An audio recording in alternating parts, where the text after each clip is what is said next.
10 months between fights. I mean, I got to imagine that wasn't your choice. I mean, this doesn't seem like something you would do. Yeah, it's not. I like to be a little bit more active than that, but I got 2 fights done so quick in the beginning of the year, January, February. So, I wasn't stressing it. I was in a good spot, but I like to be active. So, get this one under, and then hopefully get something scheduled soon. Yeah, I had a feeling you'd want to be more active. But that said, like you said, 3-fight win streak right now. How are you feeling about kind of just where the point that your career is at this moment? It feels right. We've been here before. When I first got into the UFC, I was on a 3-fight win streak, and I was ranked right away, and we did that. So I think I'm back in that same spot, but I'm better prepared this time. I feel a lot more comfortable in my skills. I'm more well-rounded. I've been working on a bunch. I've been adding in more time to Coach Oyama's over in California. Back home, American Top Team Portland. I added in my coach Dylan Fussell too. Just feeling a lot more confident this go around. That's awesome. Yeah, I was going to ask you about your training situation. So you just kind of keeping a rotation? Is that kind of the plan for you? Yeah, just bit. I mean, I like to put myself around people who are like-minded and who work just as hard. And my teammate Alex Perez is one of the hardest working guys that I've ever met. So I spend the time traveling and training either in California or we meet up over here in Vegas. But just the lifestyle. I've been doing it for a couple of years now, and I'm kind of liking it. I'm getting used to it. Traveling a lot, but I'm getting a lot of work in, and I'm growing. I'm growing fast. Nice. So I think it's so interesting that you talked about, it's kind of like the position you were in before, but maybe you weren't as confident. What was it? Was it just maybe I don't know if I'm really supposed to be here, or what was the feel that it's different now from then? No, I felt ready then as well, but I think it's just, experience is always good, and I have a lot more of it now. No question. Raphael Assuncao, you talk about experience, a guy that's been around the game for a little bit, right? So what did you think when this was the matchup they presented for you? This is actually the fight I called for after that Kelleher fight last February. So he ended up getting booked and then falling out. It ended up working out, so I'm happy. That's the fight I wanted. He's, he is a legend of our weight class. He's been around for a long time, has a lot of wins. But he's on a 3-fight losing streak, and I'm on a 3-fight winning streak, and I believe I belong in the rankings. I mean, I've had close fight with top 5 guy. I beat number 6. I've been around too. So this is my 22nd professional fight, so I'm ready. Yeah, I was curious about that, right? Because Raphael Assuncao, as you said, like a legend of the division, but he's had some losses. So I was curious if it was what appealed to you? Because normally, you like to fight the other guy that's on the win streak or whatever. Was it just his name value that made you say, that's why I want it? Oh, no, I think it was just at that time, I always look at who has fights and who doesn't. And at that time, he didn't have a fight, and he was ranked. And I'm salty because I'm not ranked. So I'm trying to fight someone who is. You think you touched on it, but I was going to ask you. I mean, this is such a stacked division, right? I mean, it's killers top, but a win here, you feel like your name definitely needs to be in those rankings. Oh yeah, definitely. I mean, he's 12 right now. I think it'd be ridiculous if I'm not in the rankings after this one. But at the same time, I'm just going to keep doing what I do. I already know I could compete with the best and beat the best in the division. So I'm just the plans never change. Just keep working hard. Yeah, and is the goal here to just get another win, keep the win streak going, or do you feel like you need to go kind of make some kind of statement so maybe people do give you that respect? Always just getting the win is very important, but I think what's been holding me back is I'm not getting the finishes that I believe I should be getting, and I think with a devastating finish this weekend, that's going to propel me a little bit more, and then I wouldn't have to be complaining about not being in the rankings maybe. Nice. Last thing for me, the mullet game is growing strong in the UFC. There's a lot more people sporting it. I mean, do you feel people are, they're taking your style, or do you respect to see that people are embracing maybe the culture that you're bringing? No, I love it. I love to see all the mullets, but everyone knows who has the best mullet in the UFC, so. At the end of the day, I'm bringing back. I know the mullets have had a tough one the last few weeks, but I'm bringing a win back for the mullets. Hey, Ricky, who are some other mullets that you like? Well, early on, I think Mike Piles and Chiesas were the mullets where I'm like, God dang! And then my coach. That I was working with back, when I started, Ian Loveland, he had a crazy mullet. So I think those were the inspirations. And so how do you deal with your cousin fighting one of your teammates, right? Like, do you not watch the fight? No, I was at the Apex. I watched it live. But, man, that was tough. I had never felt like that. I mean, obviously, Vince Morales is my cousin. It's my family. And I feel close to Louis Smolka as well. I've been training with him at Hawaii Elite years ago. And then he moved to Oyama's, and I ended up moving to Oyama's to train too. So I know Louis very well. And yeah, that was a tough one. That was either way, it was going to be tough. But yeah, I mean, it happens sometimes. Thank you. Yeah. Yeah, I'm just curious. If you win this obviously puts you on a bigger trajectory upwards at 135. I know the Sean O'Malley fight is being brought up to you a lot and kind of being in the discussion for that. Is that one you would want after this fight, or do you feel like beating Assuncao kind of puts you on a different track towards the title? I do feel like I'm on a different path, maybe. But he looked damn good last weekend. And maybe with Dana White's permission, because he said he's not ready to fight the most elite in the division yet. So, I don't want to bully the kid into a fight. But maybe if he, has Dana White sign a permission slip that he's ready to fight, then we can do it. Yeah, do you think the name value and the hype he has around him, beating him is almost more valuable than beating maybe a higher ranked guy? Yeah, in different ways for sure. I mean that would definitely look really good, and especially with like you said, how much hype he has behind him. There's a lot of people supporting him, and he has a big following. So, putting his ass on the canvas would look really good. Thanks. Yeah. All right. Thanks, guys.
Who's on first? I think I know what's inside your head.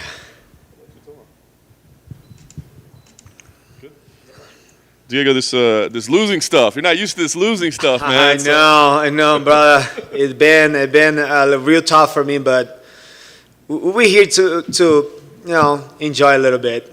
No All this fight week is great for me. I love this this pressure, all this excitement, and I feel good. That's awesome. You were scheduled to fight a couple months ago, right? What happened? I didn't hear exactly what the details. Exactly. I got a little. Exactly. I have an injury already. Before I think after the Gales fight, and I was taking care. And the fight. The fight jump. Okay, I got the fight. I forgot the name of the fighter right now. Sorry. But I told my coach, hey, it's not getting better. It's not really improving the feeling, the pain. But and then I told him my students have a fight coming up on a contender. I'm gonna pull off a little bit, just get him ready first. Victor Martinez, and he got to the fight contender. Got the contract, got more happy. I got more excited and said, no, coach, let's do it. That's my time. I feel good, and I got exactly to it. I got back. I have to get back to the doctor. I have to get back to the UFC, give all the results. And I was clear, and right away they got me a fight. Nice. So, has the preparation been difficult at all, or have you been 100%, or I guess as close to 100% as you can be as a fighter? It can never be a close to 100%, but yeah, the doctor cleared me, and they told just take care for the first few weeks, really try get into the game, don't go jumping and straight to the pool, but right now taking time to recover, get ready. And I took all my time. I really 2 weeks just doing therapy, just getting strong again, And after there, I just put in the work, put in the grind, and driving back to going back and forth to Dallas, and that's how we did it. How many miles do you have on your car from driving back and forth? I don't know, bro. I really don't know. I never check, but I have a lot of miles. Last 8 years? Yeah, 8 years going back and forth to Dallas. I don't know how many miles I have, but hey, the car's still going. They're still going. Is that getting tough for you at this point? I'm sure there's part of you that selfishly wants to stay at home, right, and not have to make that trip. Is it tougher for you now to do that? It was the last 2 fights. I was having that feeling, but I don't know. Maybe that's what it is. It made different to myself because now I will enjoy. You have to enjoy the process, and I think driving the 9 hours it's supposed to be my process to get what I want because that's what I push myself to make sure I be grinded all the way to 9 hours from the time I leave from my house. My focus is 110% on to get there and do a best out of me. Doesn't matter if I'm tired or not. I want to get there and do my best, especially when the coach is watching me. I really want to give my best because my teammates are always there to push myself too. They are from there. They cancel things especially with the families, to go train or help me out. And I want to make that worth it for them too, especially because they are my team. But now I feel the 9 hours driving, that the grind that's what's making me who I am, make me the different fighter I am. I grind all the time, and that's what I want. I want to like the process too. What do you do during that 9 hours? Do you use that as time to think, or do you try to just zone out and just get on the road, or what? I take a lot of time to not read a book. Now I have an audio book. I try focus on that. I try really just mentally be relaxing, driving, but be relaxing to get there and do what I have to do. But podcasts, music, not so much. I really don't go into music, but podcasts and Joe Rogan talking. I go Joe Rogan 9 hours listen to Joe Rogan's podcast, and I like it, and it's make me just be more focused and enjoy the ride. That's awesome. All right, let's talk about Mateusz Gamrot. Kind of new to the UFC, but a veteran of the sport. when you got matched up with him, did you know anything about him? Did you have to research him? Exactly. I seen his debut, and I was impressed. His debut in Abu Dhabi, and I didn't know he was handicapped. I was gonna fight, but I'll watch him. When he fought James Stevens.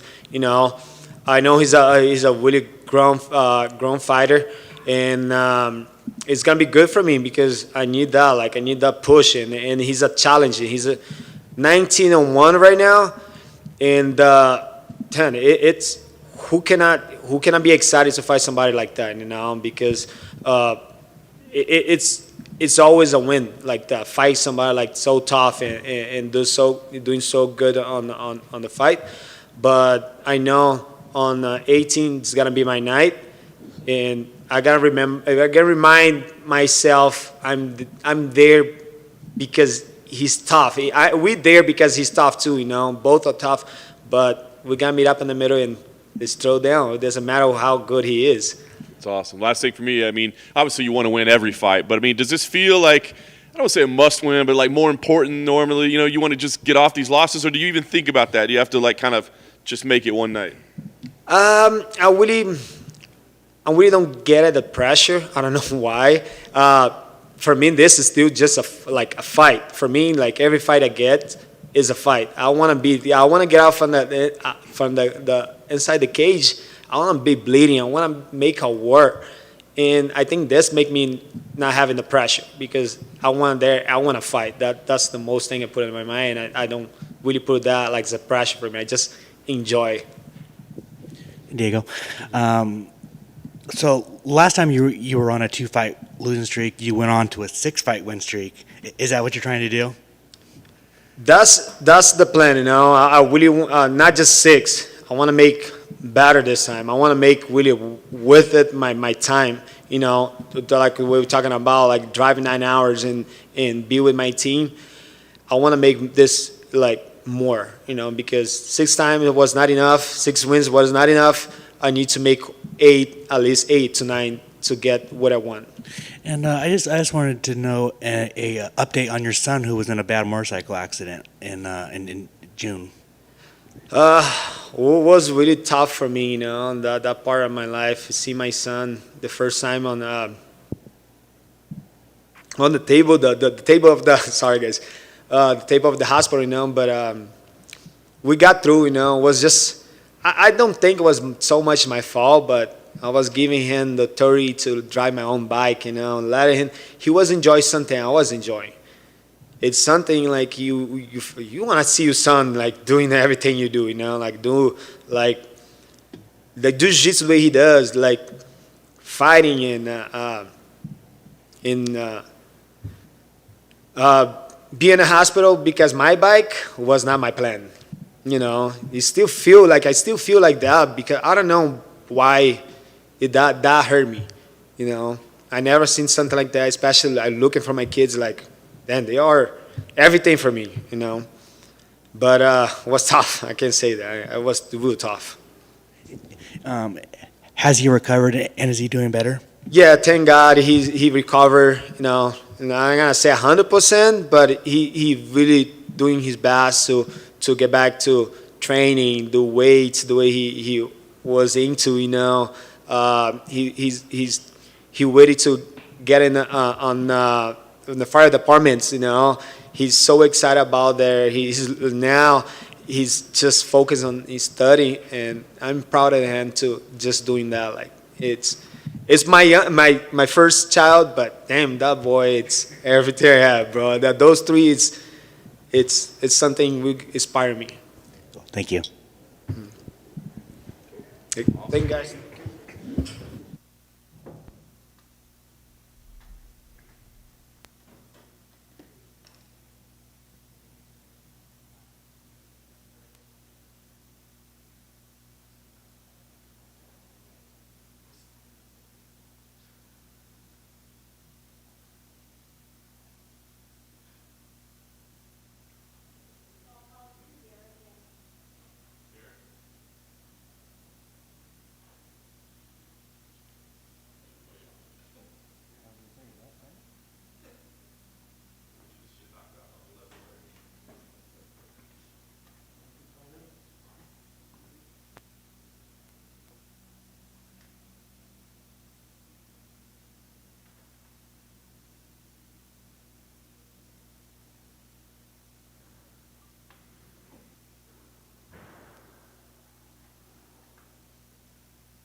Derrick, I know losing a fight obviously is never fun, but in August you just looked like especially frustrated to me that night. What was it about that one that was so frustrating? Was it title, Houston? What was it about that night? First, you could speak to me. I just walked in. Hey, Derrick, how you doing, buddy? God damn. I'm sorry, Derrick. What's going on, man? It's been too long. Yeah, it's good, man. It's doing good. Yeah, I was frustrated that fight, and I didn't. Man, it was just overwhelming fighting in my hometown. All that pressure I had on me. I put all that pressure on myself. It would have been 13 years, Bob. Since the day I got out of prison, it would have been 13 years the day I got out of prison and winning the title for the UFC heavyweight champion. It would have I put so much pressure on myself. It was just very nerve-wracking. Was it really like to the day, like the actual day of? To the day of, yes. Wow. That's crazy. So what does that make you think moving forward? I mean, like, do you want to keep fighting in Houston, or is it just too hard for you to do because you want to, do something special there? Yeah, I would like to keep fighting in Houston. I love fighting in Houston. It's just that day, I just put so much pressure on myself. So it is what it is. Yeah, no doubt. So was it important for you then to get back quickly to kind of put that behind, or is this just the call that came up and you took it? No, I wanted to get back in quickly. I wanted it quicker than what we at right here. So it is what it is. Nice. Chris Daukaus, obviously a guy that's only been around in the UFC like a year and a half. So did you know the name? Had you seen any of his work so far? I just been watching his fights this week. I never watched none of his fights before. I didn't know who he was before, but I know who he is now. Yeah. When you're given fights, do you worry about it? I mean, do you talk with Bob or anybody and be like, hey, is this a matchup we like, or is it just like, let's go? Oh, no, it's just whatever. I don't care who it is. I always tell him I don't care who it is. It's go time no matter what it is. I'm not in it trying to be the best fighter in the world, so I'm not trying to pick and choose my opponent, so it's whoever.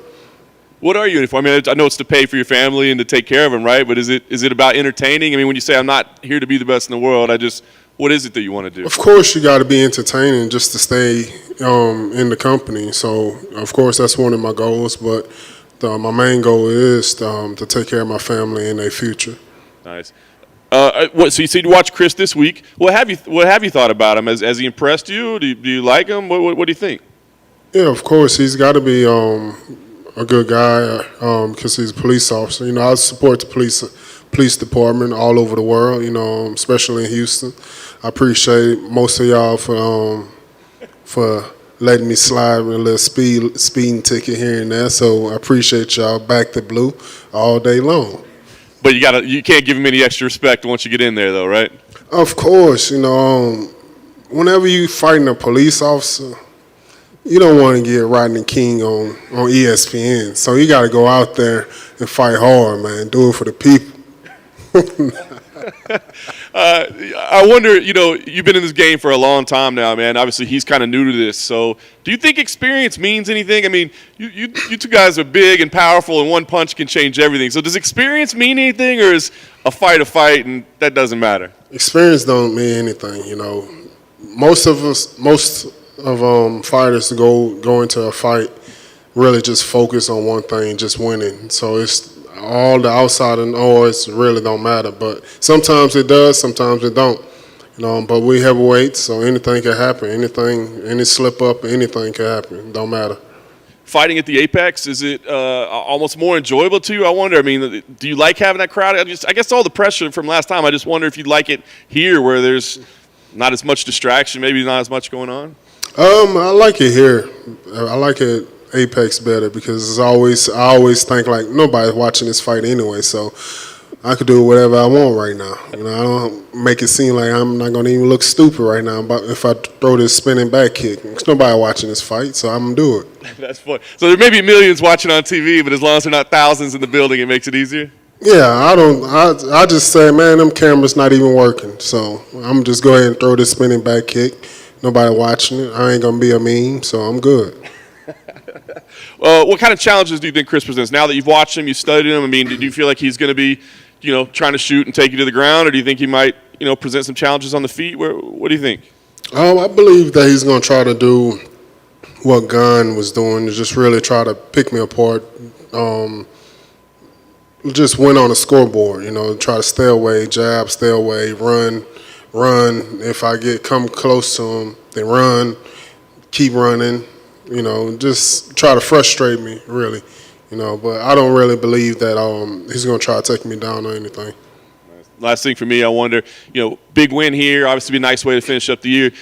I mean, do you want to start getting on a title run again, or people talking about that, or is it just almost easier for you to say, I don't care about the title, just put me in fights and let me get paid? I would like to fight for the title the end of next year. That'd be great. Get through Daukaus, God willing, say the same. Come out with the win. I would like to fight Stipe next. I believe he's top 5, so I believe that I should be fighting top 5 guys in the division. And nothing against Stipe or nothing like that. I don't feel like I have nothing to prove. It's just a guy that I never fought. I know he's like one of the best of all time. Shit, I ain't shit. So I just want to just fight him just because. That's all. No disrespect or anything like that. I apologize, I didn't say hello. I just didn't want to waste your time, Derrick. So good to see you. Thank you. Yeah. Hey, Derrick. Hello. Where you at? How many people in? Oh, okay. Oh, hey. Down to your left, sir. What were you listening to when you walked in here? I saw you pull your... Fat Pat. Fat Pat. Like that. Who do you... with fighting both Cyril Gane and Francis, who do you got winning that fight next month?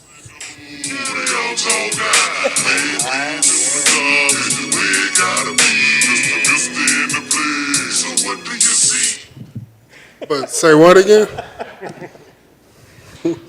Thank you for that. Since you fought Cyril Gane and Francis, who do you got in that fight next month? I would like for Gane to win. He seemed like a good dude. Seemed like a likable guy, outside of fighting. So I prefer him. Francis, it is what it is. I always fuck that guy.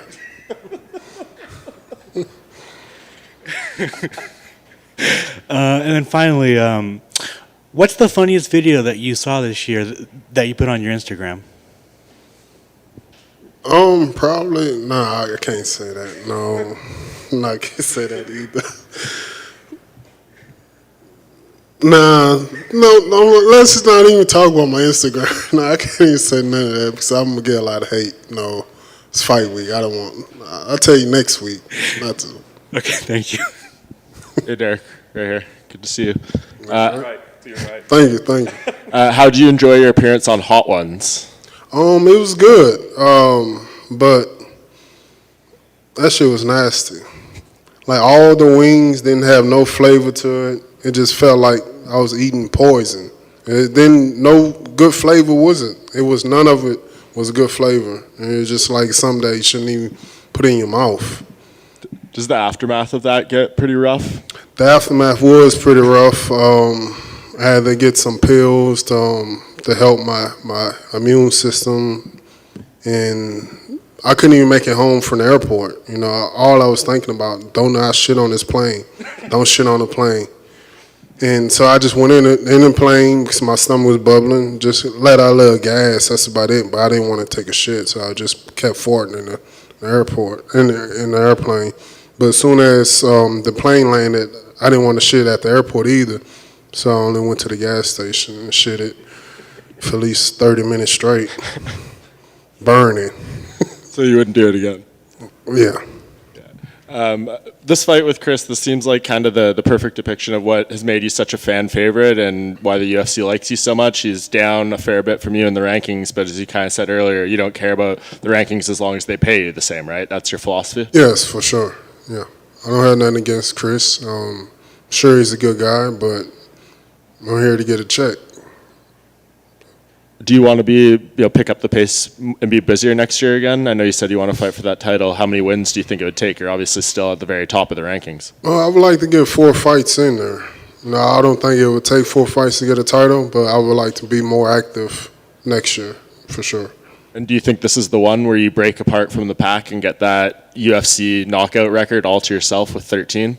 I believe so. I thought I already had the record, but I really didn't even think about that, because that is another crazy thing that's in my life right now, that having a record like that is crazy, because all the great heavyweights before me had the opportunity to get that record, but they didn't get it. So it's just crazy to me to even think of. Yeah, and it's not even heavyweights. You're tied with Matt Brown and Vitor Belfort at 12 for all of UFC history. So if you get this one, you'll be by yourself for every fighter, not just heavyweights. Yeah, that's pretty cool, especially I'm the only natural fighter, you know. I ain't never took no supplements, no steroids, nothing like that. It's just good old chicken. That's about it. And is the reason you would prefer to see Ciryl Gane win is because you would like to have that rematch? Obviously, you've beaten Francis Ngannou once already. No, I believe that he deserves it, you know. I also that he more active in the division. It's not really cocky and arrogant like that Francis dude is, and that he's a real likable guy, you know. I don't got nothing against Gane. Were you surprised in how he was able to put his whole game together in that fight with you? Have you fought an opponent who was able to kind of mesh all the skills together like that before? I haven't, but we knew he fought just like we knew he was going to fight, and so it was nothing surprising. But seeing it was just everything was on myself, you know. It was me to blame, none of my coaches or anyone else. I believe it was just all my fault. My head, my mental area, and stuff like that. You know, we came in with a game plan, and I didn't do none of it, but walked in the octagon, and that was it. Fair enough. And last thing, what's the number one thing Derrick Lewis has on his Christmas list this year? The number one thing I have on the Christmas list, probably just buy my daughter a car for being a great student, great daughter. This is really supposed to be a surprise, but she don't be watching all this UFC shit anyway. So, yeah, I'm supposed to surprise her on Christmas morning with a new car. But it was gonna be a cash car though, because it's gonna be a first car. I don't need her to be fucking up my insurance, so it's gonna be some bullshit. But it's gonna be a new car though. So your number one thing is buying something for someone else. There's nothing. Yeah. I don't need anything. I got everything. I thank God for that. I thank UFC. I thank everyone that's been involved with helping me get everything I ever wanted in my life. So I appreciate it. I thanks my wife also. Awesome, man. I appreciate the time. Thank you. I know down here in the front. I know it. I know in the past. Oh, y'all keep fucking around. All right, fuck y'all. I know in the past. Earlier, you said that you like fighting the Apex. I know in the past, before you said you weren't really about the Vegas life. Has Vegas grown on you anymore now that you've come back here time and time again for fights? Is it a little bit more that you? I know you don't go out and get a chance to enjoy it much during fight weeks, but has it grown on you over time a little bit more? I don't know. Vegas is just a weird place, though. It's cool, but it's like weird. Like I don't understand why people want to live here, though. I would never want to live in Vegas. You know, Just don't like the heat, or is it just the people? They cool though, but they weird. Well, I appreciate that. They weird. We are a bit weird, you know. I mean, I'm not originally from here, but yeah. See, you're not original. Here, you wasn't born here though, right? No. Not you only been here what, like a couple of years? 10 years. Damn. Okay, but I know you. You're not weird. You're cool. I appreciate. I remember coming to your house, cooking and all that, barbecuing, chilling. I got a new place. You have to come visit one of these days. All right, yeah. Well, speaking with that, we talked a little bit about the holidays. You know, the hard-hitting questions. You know, what's on the Derrick Lewis's menu for Christmas? What sort of stuff do you guys do at your household? Really, just have the kids open up a bunch of presents and just make a mess. That's about it. It's nothing really special. You know, I always tell them I don't want anything. I don't want nothing. But my kids always try to do something, even if it's just drawing me a picture or something like that. What about food? What does the household do for food? Oh, we don't really worry about food on Christmas. We don't do nothing big on Christmas for food or anything. Okay. Well, I definitely won't come visit on Christmas. Oh, yeah. And then lastly, a silly question. Would you ever do Dancing with the Stars? Nah, I can't do Dance with the Stars. Why- But if they pay me good, I do dance with the stars. I hear they pay okay. I hear they pay. Yeah, but that means my career didn't do so good if I'm on Dance with the Stars. That's what I heard. Maybe, or if you're. But if the check is good, I don't care. Yeah, I dance with the stars with 2 left feet. It don't matter. I'll do it if the money good for sure. I dig it. Best of luck this weekend. All right, thank you. Anyone else? Bob, Spanish. Espanol. No, Espanol. Sí.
Hello. Man, 4-0, 4 finishes. I mean, did you envision this was the way it was going to go? This is exactly how I drew it up. Yeah. No, I had no idea this was going to happen, man. But this is awesome, and I'm running with it. I absolutely love this. So, yeah. I mean, obviously you're kind of just starting the main event week, right? But I mean, Yeah. is it already a little bit different? Have you gotten a little peek of how it is? Yeah, it's definitely different in a lot of ways. But it's awesome. Like, obviously I have more media obligations and more things to do, but this is something that I wanted. It's something that, this is every fighter's dream is the main event of UFC card. So why not? I mean, it would be a little better if it was a pay-per-view, but we'll talk about that later. I mean, is it a little bit surreal even for you? Like you said, I mean, everybody wants to be here, but it's happened so fast. Is it a little bit like, what the hell's going on? Yeah, definitely the pace in which that it actually has happened is super surprising to me. I didn't think that this was going to be happening, but when you're fighting people like Derrick Lewis, obviously people are going to want to see that. So what a better spot are they going to put you in the main event? Yeah. When a name like that comes, I mean, does it excite you? I don't want to say scare you a little bit, but you're like, are we ready for this? I mean, is there ever that conversation like, are we ready for this? No, I'm ready for anyone in the division. It could have been Francis or Ciryl for a belt. I'm ready for any of them. It's just about game planning. I'm ready to go. There was never any question about whether I was ready to handle this or able to handle any of this. I'm 100% in. I'm ready to go. I know it's a totally different thing, but I mean, we talk about like pressure, nerves, that sort of thing. But as a police officer, I mean, that's nerves, right? This is nerves right here. This is nerves. Doing that other shit, I'm totally fine with that. This is nerve wracking right here. That's funny. So this is the part that you're gonna have to get used to. Yeah. This is the part that is the biggest thing that I have to get used to. Like fighting in the cage is fine. Like I'm just getting into a fist fight, and then it's all this. Doing all this is like my hands are sweating right now. I'm like, yeah. That's awesome. Yeah. All right, so Derrick Lewis, the name comes in. I mean, what do you think? I mean, I got to think this is a guy you've been watching, right? I mean, he's like one of the most popular guys in the UFC. Yeah, who doesn't know who Derrick Lewis is? Like, yeah, I've been watching Derrick Lewis for years. I like him as a fighter, as an individual. I mean, I haven't met him, but I like his personality that he portrays. I find it enjoyable. So I have nothing bad to say about Derrick, except, we're going to go get into a fist fight, and I really hope that I knock him out. We know what he brings to the table, right? Yeah. I mean, do you do anything special to prepare for that? I mean, can anybody emulate that in training? Yeah. I have guys that are really good at mimicking my opponent's mannerisms and everything like that. And I fight with a guy all the time, Pat Brady, who is pretty comparable to the power that Derrick Lewis has, and he's just starting out as he just had his first pro fight, so he's going to be one to look out for. But yeah, I mean, I'm not concerned with anything. I mean, they should be concerned with me. I'm not concerned with them. Do you guys, how much do you talk about like kind of the mental side of it, right? Because like he kind of does that thing where he baits, where it looks like he's exhausted and he's ready for the taking. Yeah. Has that been a big focus of the game planning? Is being aware of that? No, you just have to be aware of that, and that's just a part of the way that he fights. As as any other fighters would be throwing a jab or a cross, that's a part of what he does. So obviously, I'm going to have to mind my P's and Q's, and if I think that he's hurt and he's really not, I have to look out for the big overhand or the big left hook. But I'm not taking him lightly, and I don't think anyone should. You said, you want to go knock him out. I mean, given your grappling acumen, I was just curious. It would seem the easy route would be, let's take him to the ground. That's what a lot of people think until you get on top of Derrick Lewis, then he just proceeds to stand up. And then you're kind of just like, oh, I guess we're not doing this. I mean, whatever happens, happens. I'm not looking to be in there for 25 minutes. If I can choke him, I'm choking him. If I can knock him out, I'm knocking him out. It's just however he wants out of the fight, he'll find a way out.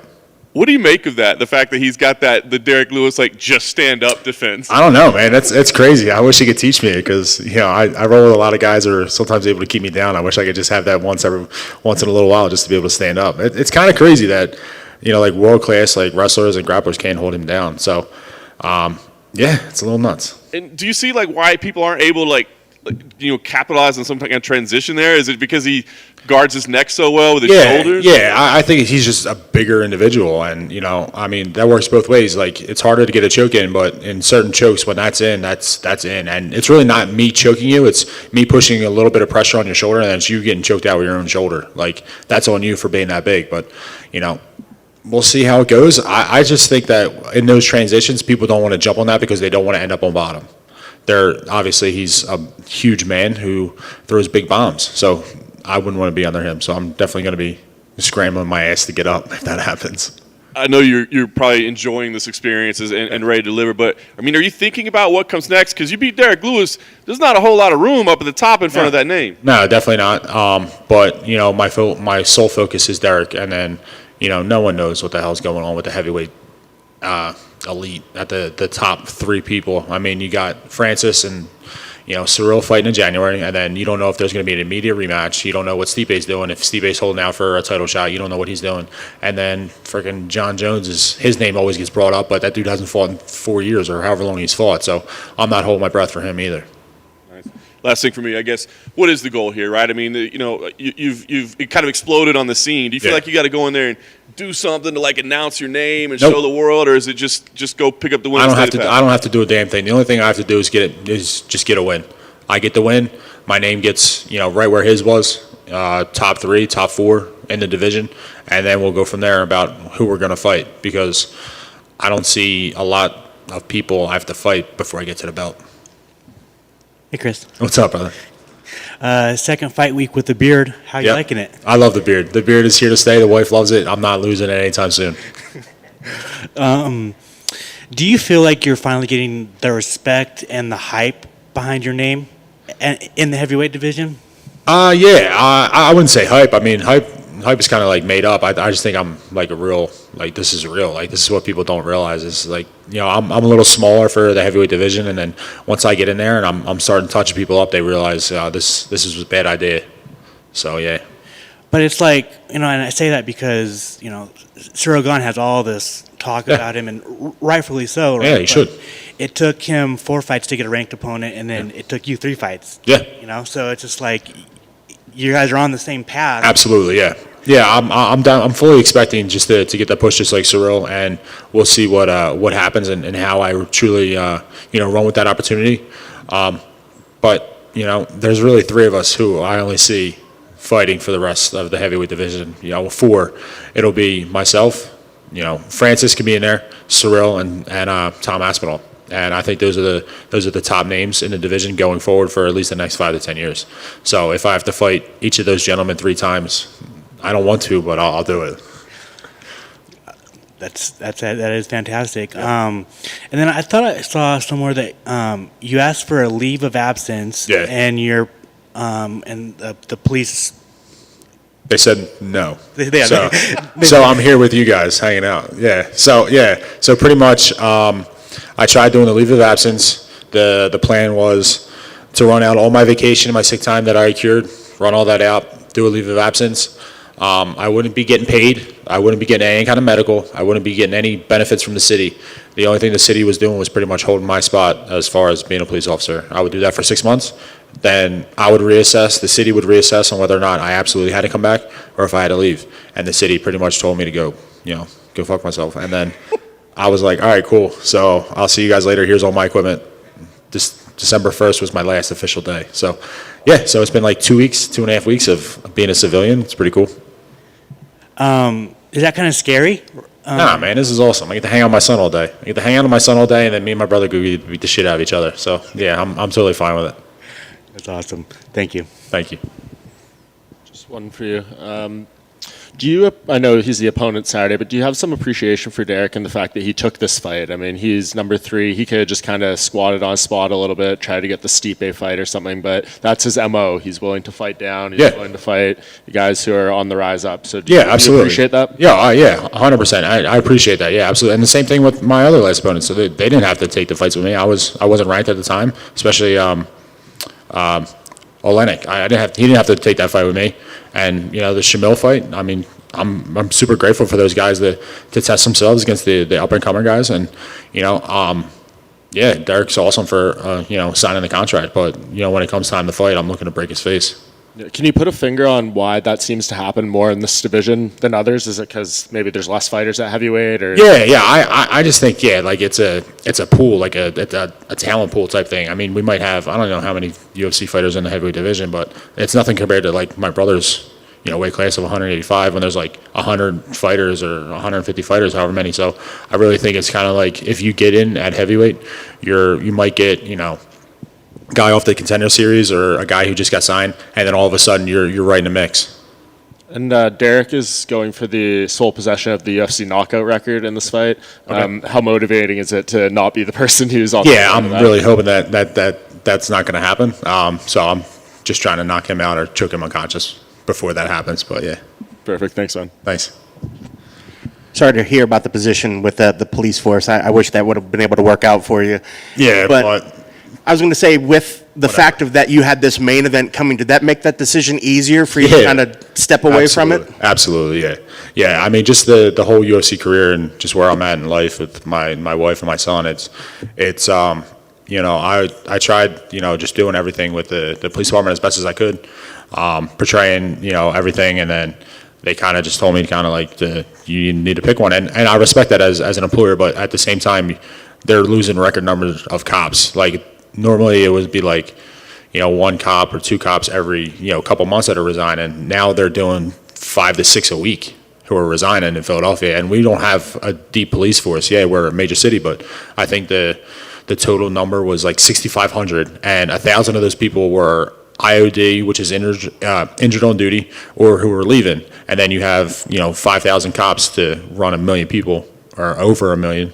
And, we have record number leaving. And then all of a sudden I'm like, hey, listen, I don't want to leave. I just want to take a little bit of a break, and then we'll see how this goes. If not, I'll dedicate everything back to you guys. And they're like, nah, get out of here. So I was like, okay, no problem. Well, I know a lot of times too, the gut reactions. Now, is that something that, in time that you think you could go back? I mean, you didn't burn any bridges, did you? No. I didn't tell anybody to go, no, we're okay. I hope we're okay. Certain people I haven't, I should have, but I didn't. So I can't wait to get those texts. But no, didn't burn any bridges. Certain people in the police department suck. You know who you are.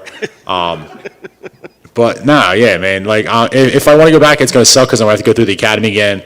I'd be really? Yeah, because I resigned. So I completely, unless I go to like Florida or like wherever, and then I can probably lateral over, just take my credits from the police department over there. But yeah, I would have to go through the academy again, and that's just like high school. So that sucks. Yeah. So at this point, you're completely all in. I mean, you have to.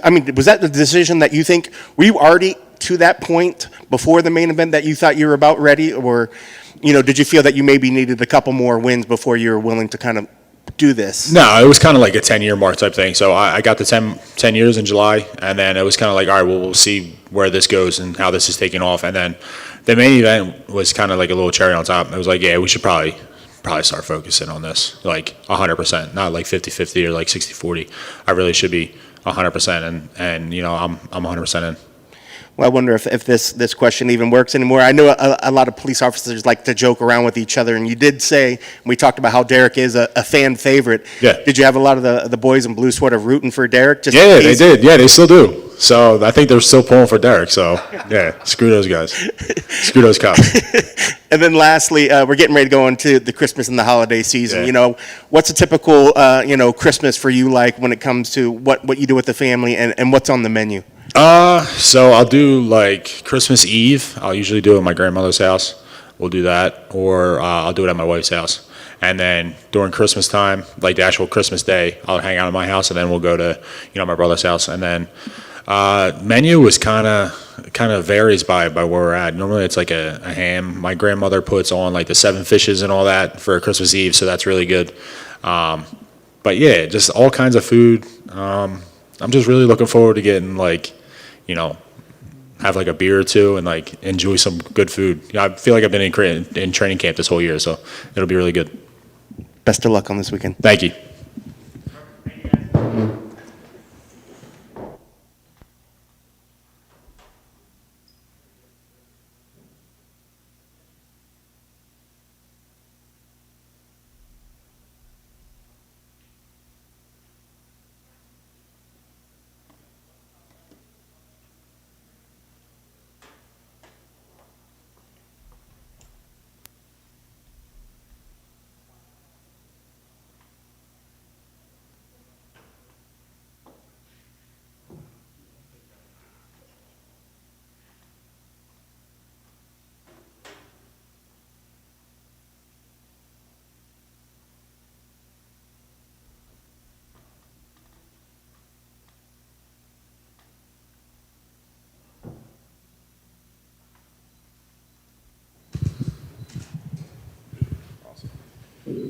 I mean, 4 straight wins right now, 3 by first round knockout. I mean, just how happy are you right now with the way your career is progressing? 4 vitórias seguidas, 3 por nocaute no primeiro round. Como é que você está feliz, né? Como você está se sentindo agora depois de como a sua carreira está se progredindo? Estou me sentindo bem, me sentindo super bem. Fiz um camp maravilhoso aí e sábado vamos fazer uma guerra. I feel very good. My camp was amazing, and Saturday I'm going to war. Yes. Obviously, the way your career started in the UFC was very difficult. So I'm curious if, a couple years ago, you still believed that you could be in this position. Do jeito que sua carreira começou no UFC, foi difícil, né? Ele queria saber se você acreditava que depois de alguns anos você já estaria nessa posição hoje. Acreditei muito. E no início do UFC eu não treinava mais, já tinha desistido da luta quando me chamaram, com 20 dias para a luta. E depois disso eu me dediquei o máximo para chegar até aqui. I always believed before in the UFC, I was like, I didn't want to fight anymore. I almost quit the sport. And then in 20 days, with 20 days notice, they called me to do a fight in the UFC. So I was like, okay, let's go. And then she started believing in herself. And here I am right now, Nice. What was the key that to keeping, I guess, that confidence when you were thinking about walking away? Qual foi a chave para manter a confiança quando você estava pensando em desistir do esporte? Minha família, meus amigos, meus treinadores, que além de treinadores são meus amigos, meus irmãos, e não deixaram eu desistir, me deram força para continuar. E é por isso que eu estou aqui hoje. My family, my friends, my coaches, who are more than my coaches, they are also my friends, and they never let me give up. They were like, you have to keep going. That's why I am here today. That's awesome. So when you think about where you were, and now we're talking about rankings and potential title shots and things like that, I mean, how does that make you feel to know how far you've come? Como é que você se sente sabendo o quanto que você caminhou até chegar aqui, né? Que agora você está falando de ranking, de possível chance ao título, né? E lá atrás você estava pensando em desistir do esporte. Eu sinto que agora eu estou começando a escrever minha história e por tudo que eu passei lá atrás e foi uma superação incrível e é o que eu quero continuar fazendo e me a cada dia. I feel like, for everything that I had to accomplish and for all the obstacles that I have to surpass, I feel like it was incredible, and that's what I want to keep doing. I want to keep proving myself and keep winning, and that's what I want to do right now. Very nice. Let's talk about this matchup, Angela Hill. What do you think about her as an opponent? Fala da Angela Hill, né? Como é que você a vê como seu adversário? A Angela Hill é muito boa, tá vindo do kickboxing. E é uma atleta que se movimenta muito, mexe muito e assistindo as lutas, a gente viu algumas falhas aí, a gente vai trabalhar em cima disso para obter mais uma vitória. Angela is very good. She comes from kickboxing. She has a very good movement, inside the octagon. But I watch a lot of her fights, and I feel like she has a lot of holes, and I'm gonna use those holes to get the win this Saturday. We don't see a lot of first-round finishes in the women's division. So, I mean, when you go in there, do you think I'm going to get this thing done in the first round, or has it just happened that way? Não é muito comum conseguir várias vitórias no primeiro round entre as mulheres, né? Quando você entra no octógono, você já vai pensando, quero acabar com essa luta o quanto antes? Com certeza. É assim que eu vejo, é assim que eu... É para isso que eu treino todos os dias, duro, e que eu não gosto de brincar, eu gosto de entrar no octógono e levar a sério e acabar o quanto antes a luta com calma, na estratégia, mas acabar logo. I take fighting very serious. I get there thinking about I need to finish this fight, because she doesn't like to leave to the judge. So she's like, that's what I actually go into the octagon thinking. I want to get the finish as soon as always with calm, like always, thinking, using like crazy, Nice. So every fight is important, but does this one feel like a big moment? I mean, it's the main card, it's a veteran opponent, people are talking about your rankings. Does this feel like a big moment?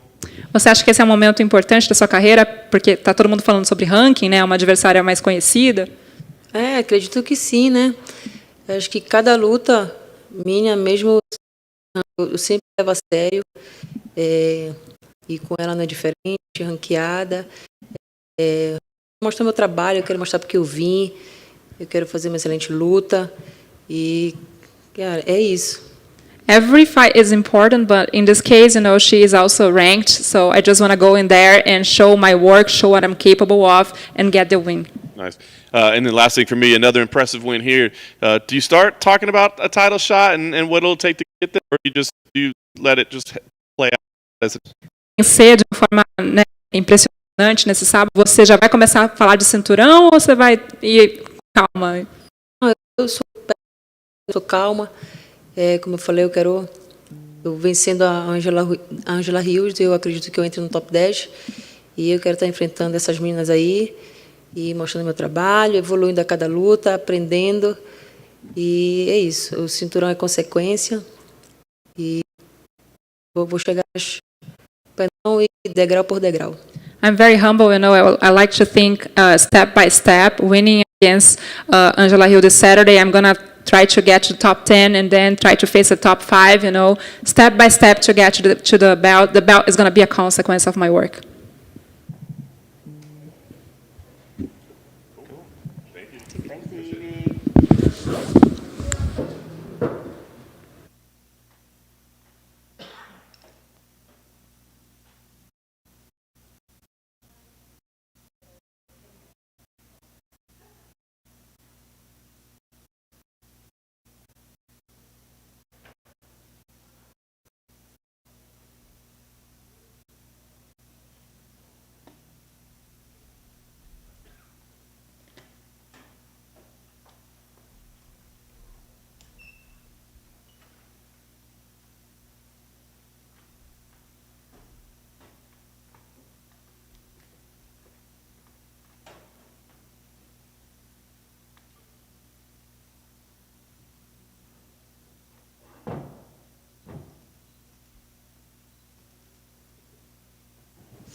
So when your opponent walks by you at the apex, do you try to make eye contact, kind of throw a little mean mug over there, or how does that work?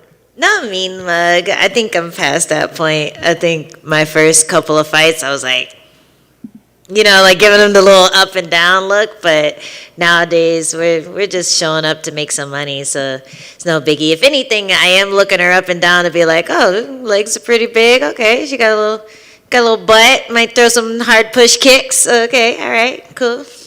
I dig it. So talk about stepping into this fight. I mean, I think you're always ready to fight, right? But I mean, was it important to you to try to get one more in before the end of the year? Most definitely. shown up to so many fight weeks this year and not been able to fight. So it was really important to me to just be able to test what I've been working on all year, test all those fight camps that rolled over from the first time I tried to fight Tisha, the Ashley Yoder time, the Amanda Hibas time. It's a lot of fight weeks that I was ready for and couldn't do because of COVID. Either I had it or they had it or whatever.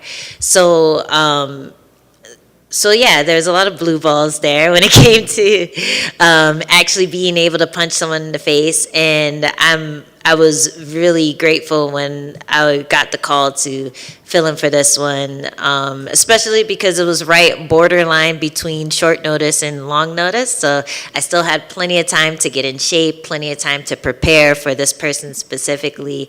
So I was super happy about the call. I was gonna say, like, you probably had about like 4 weeks or so. Like that's not even short notice for you, right? Like, I could short notice is 10 days for me. Anything after that is a fight camp. That's all. So I wanted to ask you about this year, right? Because you have had such a weird year. But the thing that we always hear from fighters is that they actually get better when they're not like really in fight camp. And but I guess you have been in fight camp. So how would you look at this whole year? I mean, has it been a good one in terms of you advancing as a martial artist, or has it just been a shitty one because you haven't had the fights that you like to have? No, there's been a lot of getting better for me, a lot of learning, and then a lot of executing it in training, executing it in live situations. So the only thing I haven't been able to do is execute it in a fight. And I feel like I showed little wrinkles of just where my wrestling game has become more confident in my last fight. It's just a matter of keeping them down there or getting them to the ground way before the bell rings instead of right before the bell rings. So those are the things that I wish I had done better in my last fight. And in this one, we'll see where it goes. I also don't want to force the ground game, but I feel like I've leveled up a lot in my approach when it comes to striking, and I've leveled up a lot in just like my grappling. I've become a lot more confident. And when I do get in those clinch positions, I don't freak out. I can throw as many knees as I want because I know if I get taken down, I could get back up. I can, go for elbows, go for my own takedowns. I feel a lot more comfortable in those transition stages, and I think that's where a lot of strikers get stuck, is where they don't know how to blend their wrestling and their striking, or their grappling and their striking, and they end up either doing one or the other. And I've done that my entire career. So I feel like I'm finally breaking through that wall and being able to blend better, and it feels really good. That's awesome. So what do you make of Amanda as an opponent? She's kind of the new flavor, right? She's the hot one that everybody's talking about with these first round finishes and that sort of thing. What do you think about her? She's super impressive, when you watch tape. But the one thing is that she hasn't fought an elite striker like me. And I've been in there with the best. I've dropped the best. I've hung with the best, So I don't see her posing any threats that I haven't seen before. But she is fast. She is strong. She has a lot of power in her punches. So I definitely respect all that about her. I just feel very confident in how our camp is approaching her as an opponent, and I feel really good about this fight. On paper, it looks like it could be a lot of fun, right? But that's from a fan perspective. So I wonder, as a fighter, can you go in there? Because a lot of fun means it's probably going back and forth. There's probably, So as a fighter, can you go in there and think like, oh yeah, this is probably going to be wild, or do you have to go in there with the mindset that like, no, I'm way better. I'm going to dominate her. It's going to be boring and one-sided. Well, I mean, if it's one-sided, it's not going to be boring, like I'm putting hands on her. But I do think I'm a little underestimated in this fight. I think a lot of people are excited about the fact that she's on a 4-fight win streak, I think. And when you're coming off of a loss, people forget what you can do. They forget what you've done in the past. And I've fought the best since my second fight in the UFC. So I'm ready for everything she has to bring. And, it is going to be a fun fight because I'm not afraid to get hit. I'm not going to be like freaking out or going for desperate shots that get me caught worse than if I had just like stood in front of her and tried to have a striking match. So it is going to be a fun fight when it comes to that. Like, you're going to see punches and kicks thrown, you're going to see elbows, you're going to see like a lot of action. And I think her style, if anything, is really good for me because I like to pressure. She likes to wait. So it's going to be a battle of whose I guess technique is more resilient, whose technique is going to work better in this match. So we'll see. Nice. I'm looking forward to it. Last thing for me, big win here. Obviously, that'd be a great way to cap off the year. Are you thinking about next year, like what goals you have? I mean, are you like, I want to get 5 fights in, or hell, you might want more than that? I mean, what's the plan for next year? Man, I just want to win. I want to get finishes. Like, that's my goal. That's been my goal this year, is just working towards getting finishes, working towards getting to positions that will give me a higher chance of getting finishes. And I don't know. I feel like I've just readjusted the way I thought about fighting. Before, I was just thinking volume, volume, volume. Now I'm thinking mix it up a bit. Use everything that I know how to use. Like, I've been training for... how long ago did I start this? Since 2014, I had my first fight. So I've been understanding or trying to understand MMA for a long time. And I need to show it. I need to stop walking in as a striker, and I need to start doing everything. And I say it a lot, but I feel like I actually did it my last fight. Even though it didn't go my way, I actually did some of what I wanted to do. So if anything, it just got my confidence up more for the next one. Angela? Me. Who do you think is next in line for Rose's strawweight title?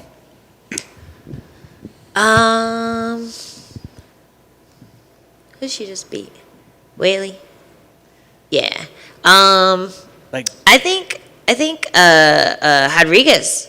I think that would be fair. I think Rodriguez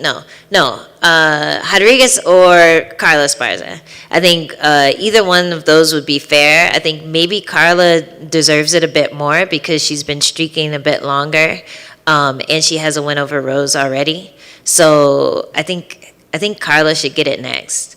But if I was Rodriguez, I would probably just wait for that call, because like there's a good chance that one of them don't show up. There's a good chance that you can slide in and take that fight. So I don't know. I think one of those two for sure. I just wanted to get your opinion on the fight last weekend between Amanda and Juliana. I mean, just madness. Yes. Oh my God. I'm like, I keep forgetting that happened. I'm like, what in the world? That was insane.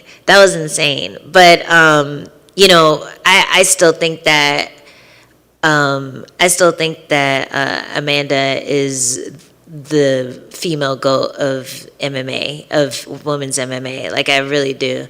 And it looked like she had an off night. I'm not sure.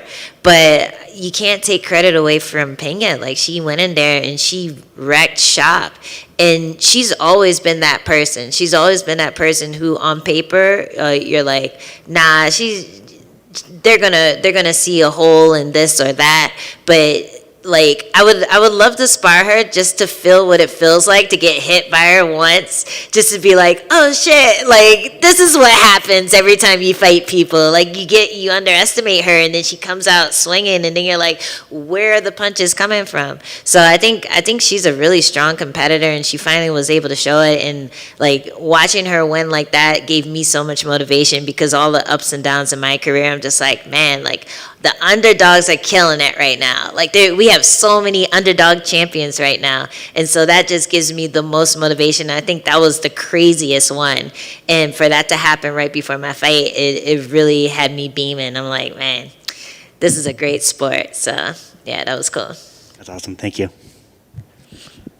Just one from me, Angela. On that point, talking about the other fighters and all that kind of stuff. You're doing a lot of the desk work for ESPN now too, and I know you do some other stuff. How much are you enjoying being like a voice of the sport and someone who influences what the viewers are taking away from these fights and the storylines and all that stuff? It's cool. I really like it. I think I get more stressed out for that than I do fight week because I don't want to do a disservice to any of the fighters. I want to tell their story correctly. I don't want to mess things up. I know how butthurt I get when someone talks about me and they say something that I didn't do or they misunderstand like a combination I was throwing. So I really try to study and understand the fighters and read about their background and everything. And that part stresses me out more than anything. But once the show happens, it really is nice to get good reviews from people, good feedback from people. The fact that people enjoy seeing my presence, seeing a female voice as well on the desk that's a fighter is a bit of a difference. You don't see that often. So yeah, it's cool to be representing the women and just being a nice face to look at. And to that point about representing the women, I talked to Laura Sanko the other day, and she said she hopes to be in the commentary booth in 2022. What do you think that would mean for the sport to have a female, actually calling the fights? I think that'd be insane. She's done it a lot on like LFA. Fight Pass, LFA, and stuff. So she's definitely qualified to do it, and I think that would be just a great way to get more female fans. A great way to get like a broader spectrum of people watching it because you're seeing, oh hey, like this is something that I can access too. This is something that I can enjoy and get really into, and it's not just a guy thing. So I think it will just be great for MMA in the same way bringing women into compete was great for MMA. Awesome. Well, you're both doing a great job. Thank you. Thanks.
We need to get on record to start out with. Have we really been saying your name wrong for all these years? No, it's a hard name to pronounce, but yeah, it can go either way, however your accent is. A lot of people can't do the L, but it's cool. All right, fair enough. All right, and the second big question, of course, how difficult was it for you to get time away from the show to come have a fight week? I mean, that's got to be a difficult decision, right? Yeah, I had to put priorities first. I was like, I don't know, I don't want to take a week off, but it was difficult, but talking with the team, talking with my investors, they're like, all right, we'll give you this week. Talk about this year, man. It's been kind of a crazy one for you, like a good year in some ways, not in others, right? So how would you kind of recap what it's been up to this point? Honestly, it's been an amazing year. It's been healthy, been able to get considered my fourth fight of the year, started an analyst job, got into the rankings. I started the year unranked. My goal was to get into the rankings, and now I'm fighting number 5 in the world, so I could end at number 5 in the world. So been a huge year for me. Plan on stamp on it, winning this Saturday. Was it difficult to kind of, I guess, keep it whatever, after the no contest? I know that was just a weird time for you, right? Yeah, it was hard. It was one of those things where I always wanted. I was gonna fight. I knew I was gonna have to fight one of these top guys. Honestly, then 2 weeks after fight, I was like, all right, cool, let's do it. And then you get there, your first main event. You're expecting to be a different way. It happens like that, and it was crazy. It was heartbreaking, but it's one of those things now that I use as motivation. It's like I'm telling myself, think back to how I felt in that night, how everything went wrong, and how heartbroken I was. So I'm not going to let that happen again this Saturday. Nice. Talk about this matchup with Steven. I saw he's been around the game for a long time. He's been a top contender. I mean, what did you think that this was the matchup that was put together? Yeah, I don't like him at all. He's he's a hidden jerk. Now I'm playing, but no, he's such a cool guy. You know, he's a respected guy. A lot of guys, there's not a guy that hate him. If you're gonna sit there and try to trash talk him, that you're faking it. So he's the guy I respect, and it's a guy that I've always watched. And I fought on his undercard when he fought Tyron Woodley for the title. So I've experienced it. I've seen it, and it's just gonna be an honor to beat a guy like that, and a guy that that he has the respect of everybody around him. So to beat a guy like that, that you earn that. Like I didn't get the respect I deserved when I beat Damian Maia. I had to tell a lot of people, well, you didn't do this, or Maia's 40-something years old, blah, blah, blah. But it's like he's only lost to Gilbert Burns, and he's also even mounted Gilbert Burns in that fight, took his back in that fight, and he didn't do none of that to me. So it's like, all right, well, I just beat the best grappler in the division. Now I'm going to beat the best striker in the division. Then what could you say after that? I was going to say, the two, I mean, those are two of like the biggest specialists in their field, right? I mean, how difficult is it to prepare for that? Because I got to imagine the training camp, does it like not even resemble the last training camp, or is it more important to kind of keep consistency? No, we just did the exact opposite of what we did for Maia. We did for Wonder Boy. No, but honestly, it worked out perfectly because the people I have around me, the team I have around me is like, they're very good at what. Nobody's ever going to be the perfect Wonder Boy, but like working with Ignacio Bahamondes for the whole Maia fight, he's shooting takedowns at me. He's not. And I mean, this time he got to open up. He got to have fun, play with kicks, play with his hands, and I got to see different styles. Maybe he does something that Wonder Boy can do. Maybe he's a young 23-year-old whippersnapper. He's going to throw something at me, a jumping tornado kick, and maybe Wonder Boy can't do that anymore. But I'll be ready for it all, and it worked out perfectly because we trained for a specialist in Maia, and the camp was specifically geared toward that. So now we had an idea of what we need to do for this guy. It's like usually I'm so used to just I'll train for everything and be ready for everything, but we know what they're going to do. We know what they're going to bring to the table. Wonder Boy's not going to sit there, pull guard, or shoot a takedown on me. So it was more not comforting, but it's like we know what we have to prepare for and the style that we have to beat. And being a fan of the sport the way you are and an analyst, I mean, what do you think the biggest key is fighting a guy like Wonder Boy? Is it the physical techniques they're using? Is it more like the mental approach? Because he kind of tries to put you in some weird spots, right, and kind of get you thinking wrong. Yeah, I feel like a lot of guys get stuck looking at him, watching him. You get stuck watching, and then all of a sudden he hits you with something, and you're like, all right, and then all of a sudden he gives you a high five, and you're like, hey, are you my friend? And then he hits you in the face with a foot uppercut, and you're like, yo, hey, buddy, well, you just said we're friends, but all right. But, the biggest thing for me is just staying poised and staying disciplined to what my game plan is, having the right team around me, the coaches that are going to be in corner screaming out the code words and telling me what I need to do to center me again. Because, I've talked to a lot of guys. I've seen Woodley have 2 camps at Rufus-Sport fighting for him. I've seen Anthony Pettis have a camp at Rufus-Sport fighting for him. So I've seen what they've done, and to be able to have those guys in my back pocket, or I call Anthony and ask him, yo, what did you see here? What did you do here? And he gives me his tips and his ideas. So it's been cool to see that and experience that and have those guys with me. That's awesome. Last thing for me, I mean, this would be a huge win for you, another proven commodity. I mean, do you think about rankings and where this puts you and what comes next with it? Yeah, it's one of those, the only guy who's beaten him in the last whatever years is either the champion or Gilbert Burns, who's fought for the title. And he's fought for the title twice. So if he fought for the title twice, I just beat Maia, who fought for the title twice. Billy B needs to fight for the title once. Hey, Belal, have you picked a song for Kayla to sing? I did the poll on Twitter, and Island Boys is going hot right now. So I'm excited for that one. I want to see her vocals. I was like, yeah, I got to do it after fight week, though. Maybe I'll put on the show, but I got to go live with it. I got to pick a funny one that's going to make it awkward for her, because she seems like she's talking like she has a good voice. But I'm like, all right, nobody's going to sound good singing the Island Boys. That's awesome. And then just talk about, you're sharing a card with GM3 and how that makes you feel. It feels great, to have a teammate like that, a guy like that who's taught me so much. A lot of guys don't know how good he really is and how even good of a coach he really is. So, I was able to go down there a couple times to train with them and work with them. And now that he's on the right track, where he just beat a crazy prospect right now. He's looking good. He's about to get a 3-fight. I know you're on a 3-fight win streak. Comeback fighter of the year, honestly. that he's starting to get the respect that he deserves, and people don't realize it. But like having guys like that, I've been with Lewis Taylor, who never got the respect he deserved, and then all of a sudden he won the PFL middleweight championship when there was years where he thought he was going to be done with. Now people are starting to realize that the guys I'm training with, the team that I have around me, the circle I have around me, they're all monsters, they're all beasts, and we're all starting to see it. Yeah, and then just on that, finally, Ignacio had the knockout of the year, basically, and then you had a couple teammates on the Contender Series win a contract. Could kind of just talk about that and just Juliana Pena just beat the GOAT. And Juliana.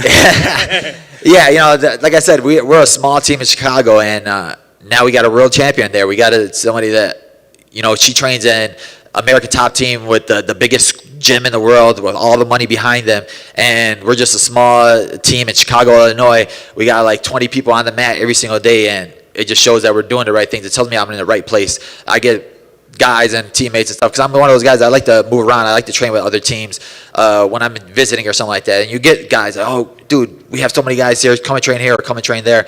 But we have a small circle, and we're like so tight-knit that we're all doing the right things. We're all helping each other.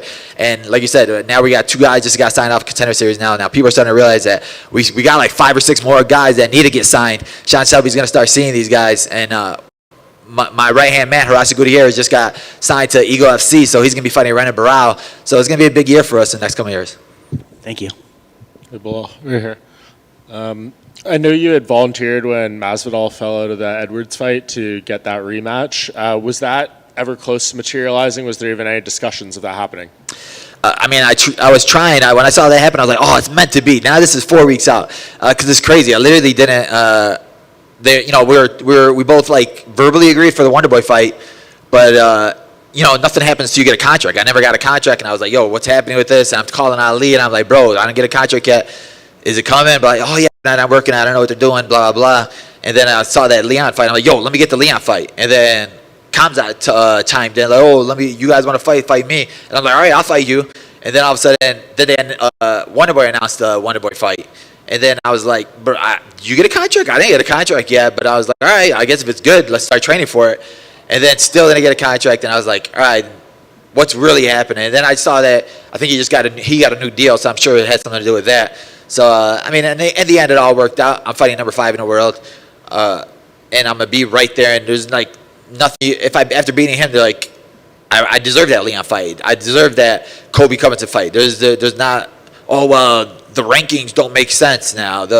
You're number this, he's number this. I'll be on a 7-fight winning streak and number 5 in the world, and I deserve any of those top guys. Do you still have that disdain for Colby Covington that you expressed on that same stage earlier this year? Yeah, I truly dislike him. I don't like him. I hate him, and I just want to punch him in the face. So after beating this guy, then it's either Kobe or Leon, or in the words of Justin Gaethje, we riot. So the Hamzat thing isn't of interest. It was just maybe in that moment when he said, I'll jump in and fight you guys. And yeah, honestly, it's one of those where if somebody calls me out, I'm going to respond. I'm always going to be down to fight. Like even when I fought, I didn't. Kevin Lee called me out, and then I said, well, I'll fight you this time. And then my manager called me. He's like, brother, what are you doing? Accepting a fight with him on Twitter. I was like, yo, he called me out. He's like, brother, he's lost 4 or 5. We don't get nothing from this. And I'm like. But I'm a fighter at heart, so anybody calls me out, I'm not gonna sit there and sit back. And honestly, Kamzat was one of those where he's the biggest name right now, the biggest star, has the most momentum, the biggest hype.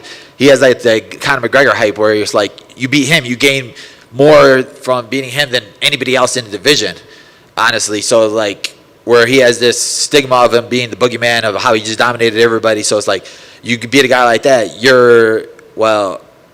you're the next star. You steal all of his hype. You steal all of his momentum. So I was like, why not? It would have made sense. Yeah, that seems like the right mindset to have. And last thing I want to ask you, I asked Angela Hill the same question when she was just up there. You're doing a lot of the analyst work and a lot of these broadcasts. What does it mean to you to be kind of one of the voices of the sport now? When the fans are tuning in, you're helping shape the narratives. You're telling them what they need to think about these fights or breaking them down. What's that kind of been like for you, and what does it mean to you to be in that position? Honestly, been amazing. It's been cool to just still be involved, even when if I don't have a fight scheduled, to still just be in the apex, still get that feel for it. To help people, I've had people message me all the time. You're doing a great job. The way you explain this or that, and I bring a new style to it. Cruz was talking about how DC, well, you don't have to be funny, or I'm not a comedian. Why do I need to be a comedian? But it's like, I think with me, like, I'm very analytical and like I'm just funny. I'm a down to earth guy that's just like a normal guy. I'm not a DC where I actually study, but I just make it fun.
So I have to ask you about your last one. It doesn't go much better than that, right? Was that about as good as a performance can be?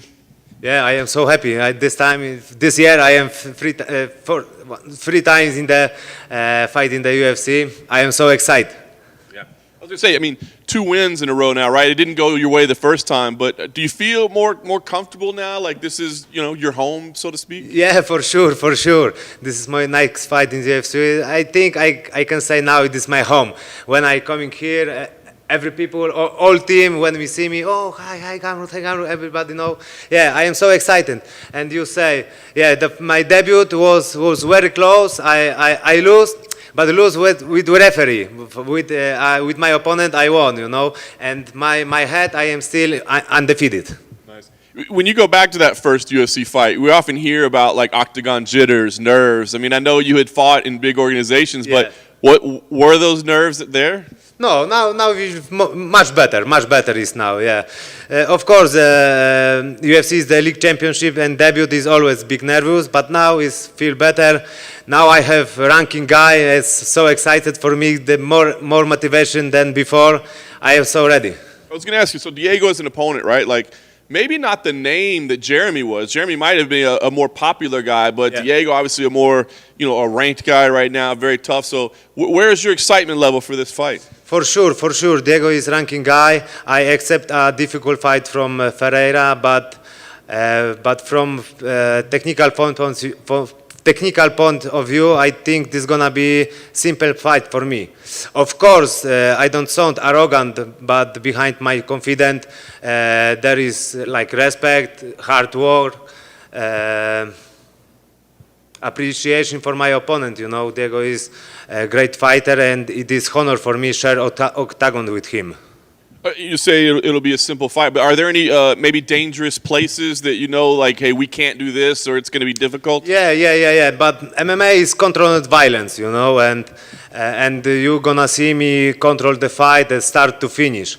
I am ready. Diego is very dangerous everywhere. He's high level in striking, in much better wrestling than before.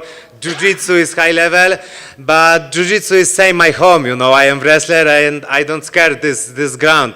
I think this is gonna be firework in Saturday. I was gonna add, I mean, do you think this is gonna be like a Jiu-Jitsu battle? I mean, is this gonna be like a fun fight for fans of grappling? Yeah, big fun for fans. Diego is high level Jiu-Jitsu, but I think this is like old school Jiu-Jitsu, but like better like G, old school. For me, I practice like new school jiu-jitsu, and maybe we're gonna see different level in the ground game. I know you haven't been in the UFC for long, but you win this fight. Do you feel that you belong in the rankings already? One more, please. Do you feel like you belong in the rankings when you win this fight? Yeah, for sure. I accept this. When I won with the Diego, probably we changed the position and step by step the climbing in the top. Nice. Your goals for next year, right? I mean, you win this, you'll be on a nice win streak. You obviously got the impressive career record. I mean, do you think you can get to a title shot next year, or is that too soon? Next year, I don't know, because in the lightweight division is a lot of fighters very good who first 5 guys, every guy want to fight to title shot, I am patient, step by step, maybe next year, but maybe 2 years, First, I have to win with the Diego in the Saturday, and we will see what will be in the future. If I gonna be healthy, my body will be healthy, I want back soon. Nice. Last thing for me, what type of fight do you see here? Like you said, is this going to be a battle? I know you have a lot of respect. Is it going to be a back and forth battle, or do you think you can go do 65 seconds again and get out in 1 minute? I don't know. I have good plan, really good plan with my coaches. And first, if I have good plan. If I do everything, sorry, slowly. I have really good plan this fight, and if I doing everything what I have in my head, for sure this is gonna be quickly fight. Who were some of your training partners this camp? My camp, I start in my family gym in Poland, Red Dragon, and we have a lot of very good fighters in the ground game and striking. But 7 weeks before my fight, I come to ATT and I do preparation to do fight. But Renato Moicano, I train a lot with this guy. Sydney Outlaw, very good guy. Two friends from Poland coming 2 weeks before, Borys Mańkowski and Krzysztof Klaczek. This is a really high level guys in the ground game, and he guys help me. But when I train in gym, I like train with everybody who come to mats, you know, because everybody have different things and everybody can show me different techniques, yeah, and yeah, I like train everybody. But yeah, too much Renato Moicano. I wanted to hear your thoughts on the fight that happened last weekend between your teammate Dustin Poirier and Charles Oliveira. I just wanted to hear your thoughts on the fight. Yeah, it was very hard fight, you know, because I saw like the Dustin train the very hard train with a lot of fighters in jiu-jitsu, in wrestling, in striking, and I see big fire in heart for Dustin. First round was fantastic, you know, the defense two times line Charles tried. Second round was like tactic, you know, because Dustin won the bottom, and okay, close holding. Okay, I lose rounds, but I lose fight, you know, and I keep going in more rounds. But next round was, I think, maybe 1 second Dustin lose moment, you know, because when Charles, like the Nure, grab the here and Dustin stay. And I think this was bad moment for Dustin because Charles can't stability position, and think I don't know what's happened. I believe Dustin is a fantastic man. This is my favorite fighter, you know. When I watch this guy move, oh, this is my super bohater, you know. I think Dustin back in the top for sure. And then finally, do you want your next fight to be in front of a big crowd? One more, please. Do you want your next fight to be in front of a big crowd? I don't know. This is not question for me. You know, this it depends on what's happened in the Saturday. If I won with Diego, like with Jeremy, 65 seconds, for sure. Next fight I want big fight. Yeah, but yeah, we will see what's happened. I don't go in the future. First, my focus in the Saturday fight with Diego and what I have to do in the fight. You know, my homework. I do homework in my gym, and I know what I have to do. Well, thank you. Thank you so much. That's it. Borys Mańkowski? No. No, okay, thank you so much.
Steven, obviously a tough one last time out. I'm just curious, like at this point, right? At this point in your career, I mean, do you still feel like you're taking lessons out of fights, and you're or is it more just like, damn it?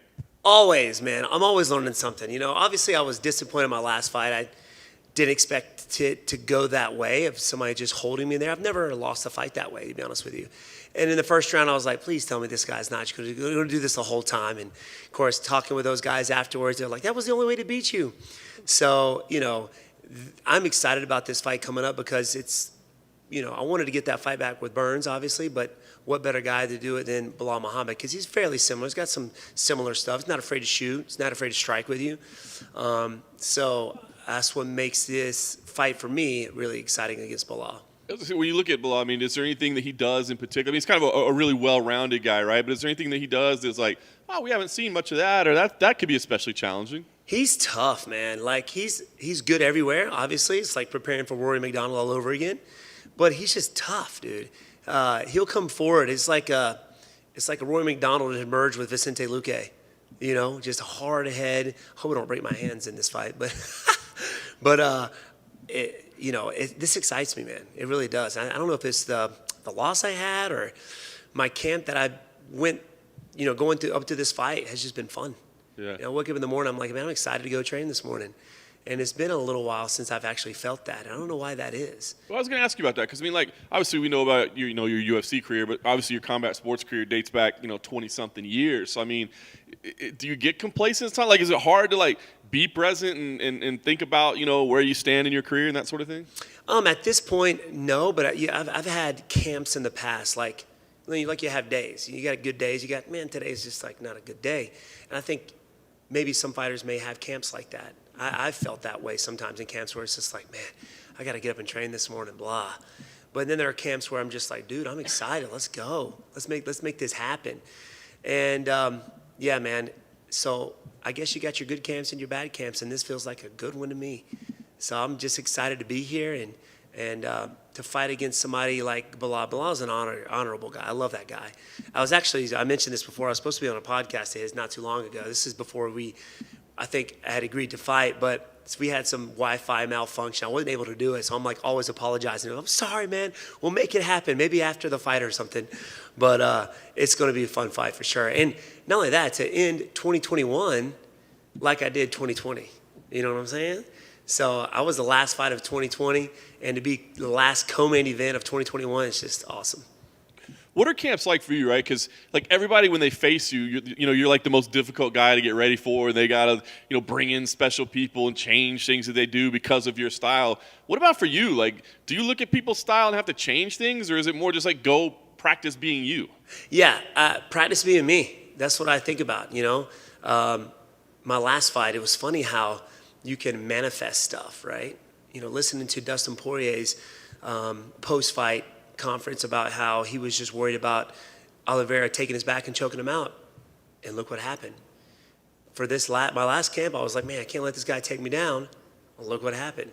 So, a little mind switch action for this one. It's like, I'm not, you want to be aware of what he's got. You want to be ready for it. But I'm more fixated on what I'm going to be doing out there to him than what he's going to be doing to me. So, yeah. Very nice. Right now the division, there's all these discussions of where people belong and that sort of thing. And I think maybe your name slipped out of there a little bit. Do you feel a little bit disrespected sometimes that maybe people aren't putting you in the right conversations at the top of the division? Man, I've had some losses and some wins. And, of course, I lost my last fight, 1-2 before that. But, man, I don't think I felt disrespected. I feel like, I'm obviously better than what they're making me out to be. I know that for a fact, and I think that's what keeps me going. With a good win over Belal Muhammad, I could be right there for another title. They can't keep feeding the same guys to Kamaru Usman. So, good win over Belal, maybe another fight. We'll be looking at another title shot. So, I'm not giving up on it, man. And I've been telling everybody, it's funny, everybody keeps asking me, how long are you going to do this for? I feel like I'm 25. I feel great. I feel like I'm not even in my prime yet. I'm still learning every day, still getting better. And, of course, you got guys like Glover Teixeira who inspires me. He just won the title at 42. It's like, I can keep doing this forever. So I feel great, man. That's awesome. What does Pop say? Is he cool with that? Does he just keep riding it? He's cool. It's funny because, the older I get, he's like, hey, Steve, you want to keep doing this? You want to keep it? Yeah, man, I want to keep doing this. He's like, all right. as long as I'm happy with it and I'm not taking that much damage, I'm good to go. And Pops is ready. He's alongside me. He's been there since day one. So, when I do win that title, it's going to go to him for sure. That's awesome. Last thing for me, I mean, knowing that you still have those championship aspirations, what's the goal here? I mean, is it just get a win, or is it go do something spectacularly Wonder Boyish, so that people are talking and maybe getting that excitement around you again? Yeah, I want to go out there and have some fun. And I think when I go out there and have fun, exciting things happen. So going out there and having some fun out there in the octagon, and win this fight, like I said, only great things from there. So all I'm thinking about is what I can do. So and having fun. Hey, Wonder Boy. So you just signed a new six-fight deal. Were there any other options on the table? Because I know that you were maybe looking at karate combat, because that's kind of up your alley. Were there any other options on the table? At this point, no, man. The UFC's been treating me well, and I'm excited to be here, be a part of one of the greatest, the greatest fight promotion in the world. So there wasn't any of that. I know I had one fight left on my contract, and UFC is where I wanted to be. That's awesome. And your podcast is doing well. I just wanted to kind of get your thoughts on being a podcaster. Podcast is awesome, man. I mean, doing the whole YouTube thing, doing the podcast. Me and my brother Tony, Sweet T, we just wanted to do it for fun. We didn't know it was going to blow up like it did, but we're having fun with it, man. It's a lot of fun, and just going out there and chatting and talking and engaging the fans is what it's all about. So I wouldn't be where I am if it wasn't for them, but to give back and hang out with them, and if that's through a podcast or a Technique Tuesday or YouTube showing something in my arsenal, it's worth it. And I saw in a couple other media stuff that you don't, being the oldest fighter, you don't care that if you want to be the oldest fighter, like you want to keep on fighting. And if that happens, are we gonna get a nickname change to maybe Wonder Man? If Tenacious D comes out with a Wonder Man song, 100% changing it to Wonder Man. And I feel like if to be Wonder Man, I got to grow some facial hair or something. Maybe you got a solid beard. Maybe you can shave that off and I can paste it on or something. I must have a hormone disorder because I can't grow a thing. So I grow more hair in my nose than I do on my face. It's wild. So you're not a beard grower? No, my younger brother Tony came out of the womb with a full beard. What happened? What happened to me? Well, I'm the oldest boy, but I can't grow a beard. It's crazy. Well, thank you. You're welcome. Steven, if you do become the oldest fighter in UFC history, that means fighting into your 50s. Does that seem insane to you, or is this actually something that's possible? I think that's something that's possible, man. You keep you keep your body healthy. Obviously that's my goal, that's my plan. And I think, what I mean by that is to do this as long as my body will let me, but 100% for the rest of my life being a martial artist. If it's training with those up-and-coming guys when I'm older, if it's sparring with those guys, giving back to the up-and-coming fighters having a gym today, that still, but it all depends on how you take care of yourself now is what matters. And a lot of guys, they don't take advantage of that. They don't listen to that. They're young, they're studs, and they just go out there and bang it out. But these guys got to stop to think, hey, I got to take care of my brain. I got to take care of my body. Maybe spend a little more money, a little bit more time on my recovery or my physical therapy or the ice baths that nobody likes to take. And, that's all part of it. So it seems like we're doing the right things. So I can do this as long as my body will let me. And I know you watch all the fights. You're an avid follower of the sport and everything. We've seen a lot of Kamaru Usman this year. He fought 3 times, probably going to be the fighter of the year. Did you see anything in him in these past few fights this year that maybe you didn't know of him going into the year? Man, let me tell you, this guy's improved more than anybody that I've seen. Not just with his wrestling, but with his striking. Knocking out one of the best strikers in the division, George Masvidal. Knocking out with a jab, Gilbert Burns. This guy, you see his improvement, which makes it that much more exciting to want to test yourself against somebody like that. You know what I'm saying? So it would be an honor to just do that. Just go out there and fight him. That would be awesome. So a lot of improvement that I've seen from him, which means I got to stay on the grind. I got to keep improving myself. What do you think it might take? Like 2 wins? Obviously, it seems like he might fight Leon next. Hamza Chimaev is obviously kind of, racing up the rankings here, but still probably needs another fight or two. Do you think if you win here, it could be one more, and then you could get that shot? I'm thinking so. I mean, you got one, maybe 2 guys he hasn't fought yet. I mean, they can't, like I said, they can't keep feeding the same guys. So, win over Belal, another win, could give me that title shot for sure. Would Hamza be an appealing fight to you at all? I know it had been brought up before, but obviously he's got some wins since then. It might be a little more logical, coming into this point, maybe a title eliminator or something like that. Yeah, he's definitely, man, a tough guy. To see him against Hermanson was like, what? That guy's a welterweight. He looked bigger than Hermanson did. Yeah. I mean, that's a scary guy right there with that quality of wrestling, man. It's ridiculous.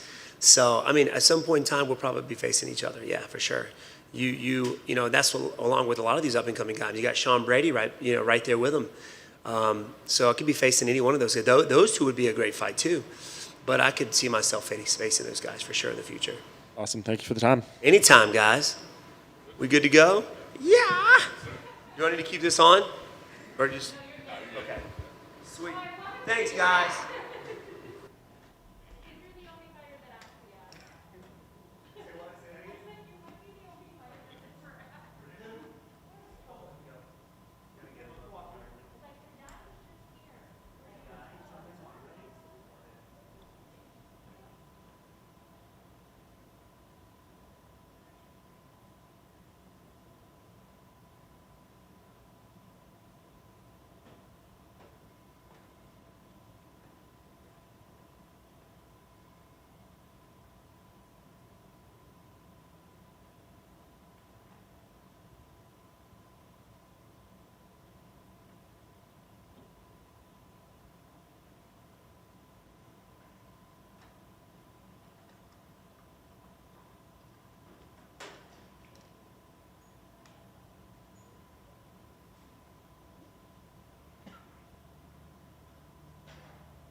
Well, Cub, I know anytime you come up short, right, it's not a fun experience, but the frustration on your face last time was just so clearly evident. What was it about that one in particular that made it so frustrating? Just I hate not being able to perform, you know. It was a great win for him and wasn't a great night for me. So, yeah, I mean, I wanted so bad to win that last one, but I had a lot on my mind. I was going through a lot. I wasn't trying to use that as an excuse, but with everything being said, that camp really was helpful for me for dealing with things. The fight itself wasn't the greatest, but you know I should have been able to go in there and still make things happen. But it is what it is. That's the sport sometimes, right? So when you talk about the difficulties, was it stuff outside of the cage or stuff with like your career, your body that you were dealing with? Yeah, just personal stuff, you know. Yeah, it was probably one of the difficult things I had to deal with. So at this point, I mean, 17 years into the game or so, I mean, how do you move past that? Like, when you have a frustrating night like that, do you start thinking like, why the hell am I still doing this? Or does it get you like, oh, we're going back in there and we're fixing this? Yeah, I mean, you have all those questions, you know, especially at this age, because it's just funny. Now everybody that I run into, you know, fans don't realize how much they can like say things, you know, and so, you know, the number one thing I get is, are you still fighting or didn't you retire? Like that's what everyone says to me, and so I'm like, no, I fight next week, you know. So having to answer questions like that's a little annoying, but it comes with it. That's where I'm at. That's what people think of me at this point. So you just kind of have to say, okay, that's what it is what it is. Yeah. Obviously, you are a true veteran of the game. Like, I wonder, like, when people say things like, man, I've been watching you since, WEC, so-and-so, do you start thinking, like, well, that's a compliment, but I think you're also calling me old as well. Yeah, but it's okay because I'm still doing it, you know, and I think the longevity, you know, really shows your professionalism, you know, because man, I can't tell you how many people have been like the next big thing, and like I've been here, and then this person is the next big thing, and they come and they have these big fights, and then they're retired, and people don't even remember them anymore, and I'm still here. Like to me that's impressive, you know. Try being, you know, top 10, top 15 for over a decade. Try doing that. It's difficult, especially when life hits you. You know, like you're not the same person when you started. So over the years, you have to keep evolving. And I think if I wasn't doing that my entire career, trying to get better, being honest with myself, not having yes men around me, people telling me how great I am all the time, and trying to keep the people that were honest with me around. If I wasn't doing those things, I wouldn't still be here, and I wouldn't be able to be making the money I'm making or have the things that I have and be able to, you know, take care of my family the way I am. So, yeah, I'm grateful for that. It's such a mentally taxing game, right? I mean, more than I think people realize. So, like, is it still enjoyable? I mean, do you love it, or is it more just like, well, it's an awfully nice paycheck, so, you know, I got to do what I got to do to feed the kids?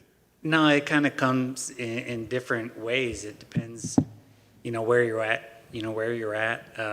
Coming off of, you know, after a loss like that it really is like, oh, this sucks. Why am I still doing this?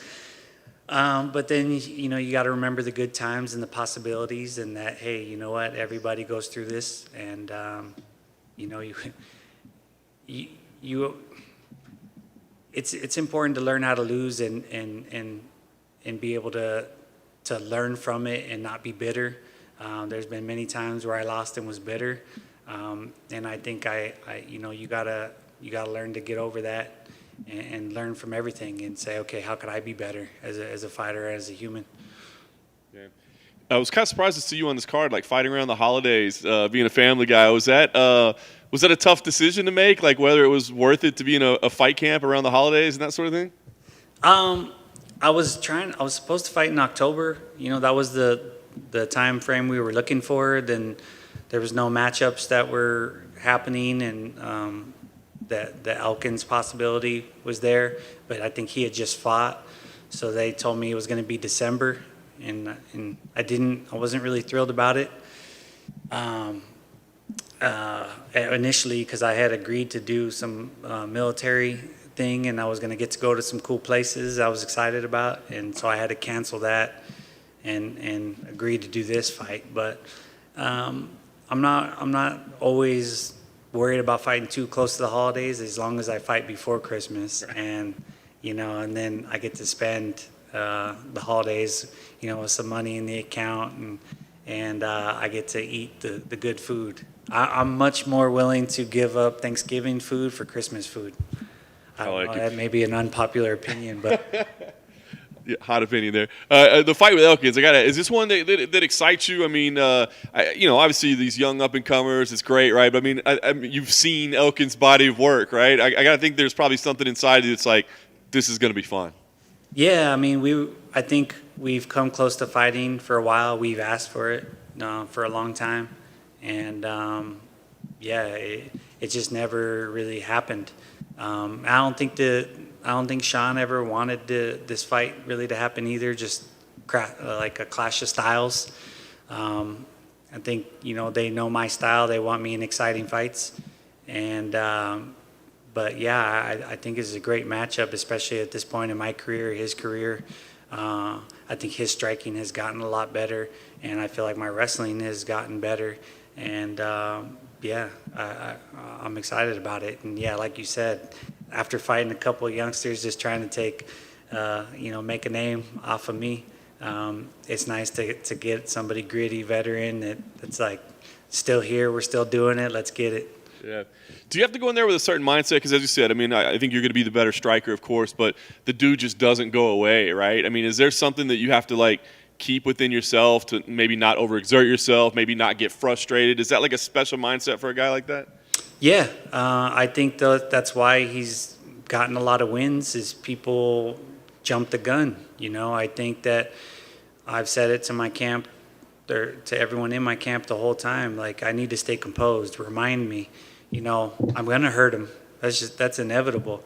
The finish is going to take, being patient, and being that veteran, just chip away at him, I think the only thing I'd really be disappointed is if I don't make him bleed early on, because I'll feel like I failed if I don't touch him up and at least make him panic. That's one thing I like to do, but being patient is definitely what I feel like I need to do. I kind of feel like he'd be disappointed if he doesn't bleed too, Yeah, it's like, I think he needs it, I want it, so yeah, let's make that happen. Nice. Have you, a win here obviously would be key for you. Have you mapped out where the rest of your career is? I mean, have you thought about what you still want to accomplish, how long you want to do it, or is it more just kind of play it as it goes? Yeah, right now it's just fight by fight, honestly. I'm going to have to redo my deal here soon. And yeah, it's stressful for my wife, even though she gets to watch all the fights all the time. It's different when it's somebody you love.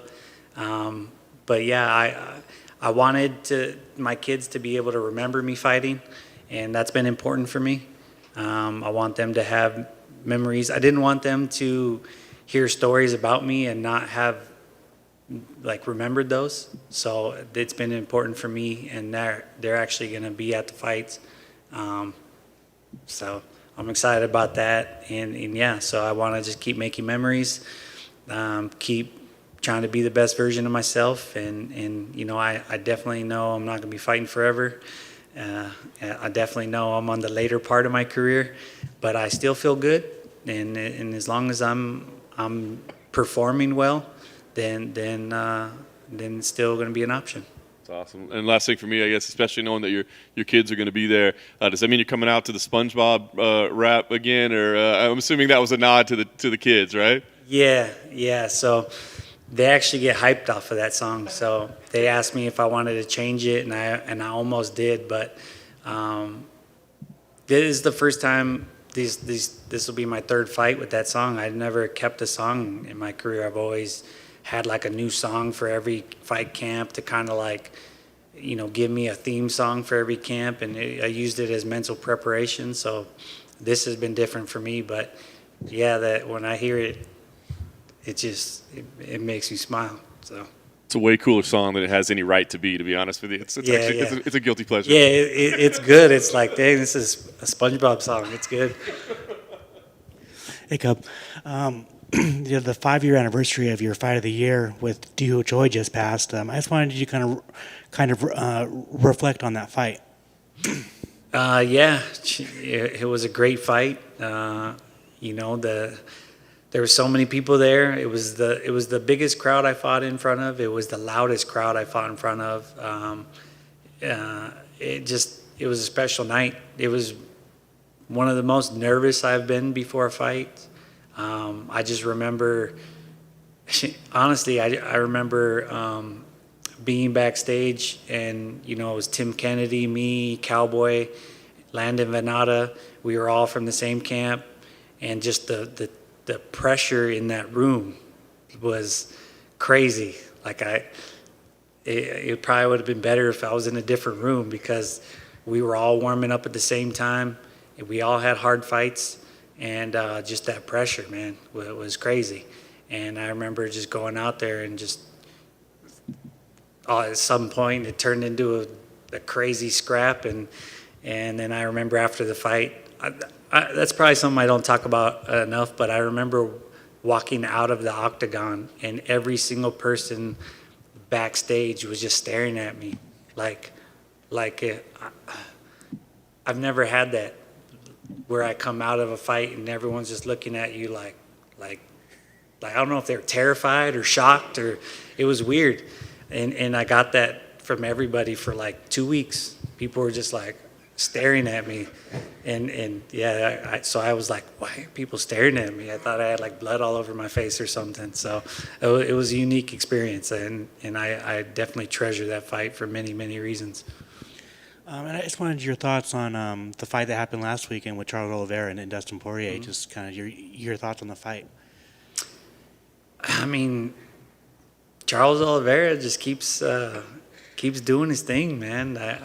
I'm super happy for him. I mean, on the flip side of that, Dustin, I think they're both such good people, and they've both grown so much since I fought them, and I'm fans of both of them. So I really didn't care who won, because I like them both. I did really want to see Dustin become an undisputed champion, so he didn't have that hanging over his head, which us as fighters we let do. But man, just to see where both of them have gotten to since I fought them, I'm proud of both of them. And another former opponent of yours, Jose Aldo, just got a win, and he just keeps getting better. What are your thoughts on him?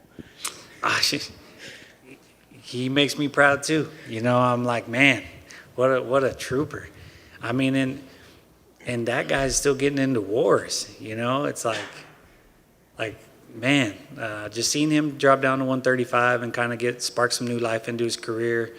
Yeah, and I'm really happy for him. It was inspiring. I was sitting there at home with my kids and go, man, look, guys, you're still doing it and looking great. And yeah, I could be doing this for a while. So yeah, like seeing, and then even seeing me win the other night made me so happy. So yeah, all the gritty vets, we're our own little special club. A couple of your guys, Rafa Garcia and Chris McCate, got in the last weeks. Just want you see them going. I'm glad you asked about my guys, because I run a management company now, and I've been doing that since my manager passed, and we went through a rough patch, and literally all of us, everyone on our roster lost after that, and so it's kind of like a little hard it was a hard little section, and since then everyone's won. So we had our little growing pains, and now it's my turn. You know, I got to see Rafa win, which made me happy. These are guys that I've been mentoring and managing now, but these are guys that I've been helping for a long time, and I spend all my energy training myself and helping these guys, you know, trying to pay it forward. So seeing these guys win and getting on the right track is special to me. So this Saturday, it's my turn. You know, it's time for the captain of the team to get it done and keep that momentum going. Thank you. Cub, going off that, what are you learning about the sport, seeing that other side of it, you know, being in the corner of guys and now managing guys that maybe you didn't know earlier on when you were just focused only on yourself and your fights and your own training? Well, I've been doing it for a long time. I've been coaching for I was coaching before I was in the UFC when I was still in the WEC and trying to juggle both. And, but stepping up now as a manager and you know, I co-manage with my partner, but, you know, just trying to juggle that has been fun, you know, and just because I know that everything that I'm putting into them is genuine, you know, like I'm not trying to make money off them. I just want to see them succeed. You know, I just genuinely want them to do well and have some crazy life experiences that I've been blessed to have in this sport. And yeah, if I can help them in every way possible, that's just been my goal. And yeah, I think it's pretty cool because I think that when I am ready to step away from fighting, it's going to be an easier transition for me, knowing that I still get to be a part of it, watching other guys do it. And the next fight after this one is going to be your 30th in UFC/WEC. You know, uninterrupted, never released, anything like that. What does it mean to you to kind of have put this type of run together? And is this something that you could have even fathomed, you know, back in those earlier days, that it would be this consistent and, you know, that many fights? Yeah, it's crazy. I you know, I have different thoughts on it. Sometimes I'm like, man, am I silly to be doing it this long? But man, I've been passionate about this sport. I've loved where it's been going, and I think most of all, I am proud of it. I'm proud to be here this long. Like I said, I think it shows my professionalism. I've never had a dirty drug test. No question. Never been a cheater. I've never missed weight. I've never turned down fights. Like a lot of those things, you know, fighters don't get enough credit for, you know. And you know, this March is going to be 15 years with the company and in the 45-pound division. So this coming March will be 15 years in this division. So, yeah, I think I'm proud of that. I'd love to keep adding some stats. I am a stats guy, and I follow stats in other sports. And so I'd love to get my stats up there and make them, you know, keep my names, you know, in the books for a minute. If you need stats, I'm your guy. Oh, okay. Okay. Good to know. All right. Thanks, guys.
Hoffa, this has been a bit of a crazy year for you, right? I mean, just talk to me about it. I mean, is it frustrating? What's it been like? Crazy year, man. How you doing, guys? Just getting used to the microphone here. It's been a while. Yeah, it's a crazy year, but good to rebound and bounce back. Yeah. You know, kind of restructure my whole thing and get back. Feels pretty good, also. Nice. So what's all been going on behind the scenes? Has it just been like injury issues that you've had to deal with, or what's been happening? Man, first of the year, I had a car accident, and then I had a bone bruise on my left elbow. And that subsequently, I got COVID right after that. So I had a car accident and didn't know I had COVID.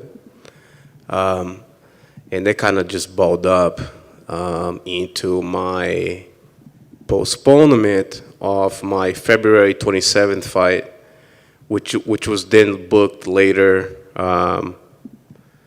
for June, which I did sign the fight for June. So February 27th was canceled because I had COVID. The elbow was bothering me a lot. Couldn't get ready for the fight.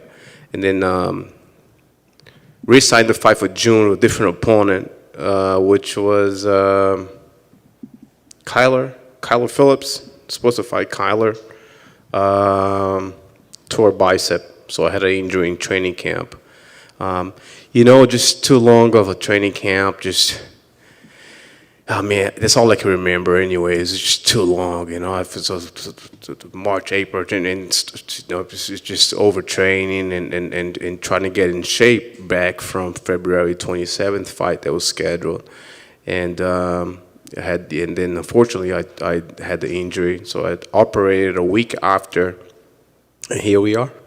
Crazy. So has it been like a mentally challenging year to not be able to perform, and I guess you'll probably not be able to get a paycheck is it tough too, right? Right. Yeah. But both instances, right? You're kind of doubting. Hey, is it the age getting there? I'm getting injured, and then first of all the COVID, of course, and now the injury. Say, hey, what's going on with my body?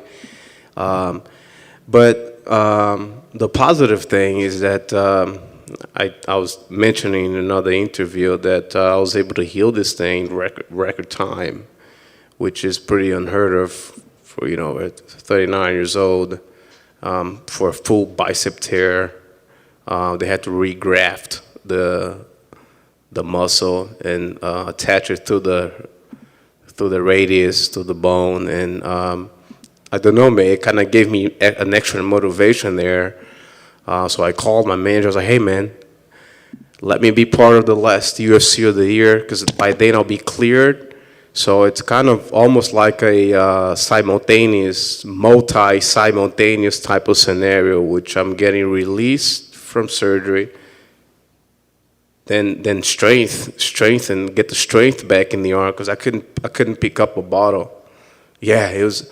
So this alone was a good motivation for myself. I was like, hey man, I can't even drink a bottle of water, and a couple of months later, in record time, I was able to get back into the gym with my brother and my coaches and physical therapists, and just kind of build back day by day. It was pretty cool. So I said, hey, let's do it. It's December 18th. I had the opponent, Ricky. I said, yeah, I feel great. Let's use that as motivation, and here we are. That's awesome. Yeah, I was going to ask you what you thought. I mean, Ricky as an opponent, does it mean anything to you, or was it like, I don't even care who it is? Yeah, pretty much, man. I mean, not taking anything away from the guy, right? But yeah, exactly. I was like, yeah, sure, let's do it. Hey, when I call a manager, I say, hey, the UFC wants to fight Ricky. I say, okay. And obviously, he's going to be a hungry guy. I think I'm still 11, 12 or so, and he's top 15, I think. So I'm sure he's going to be pretty motivated for that as well. And on top of that, my last fight wasn't very good.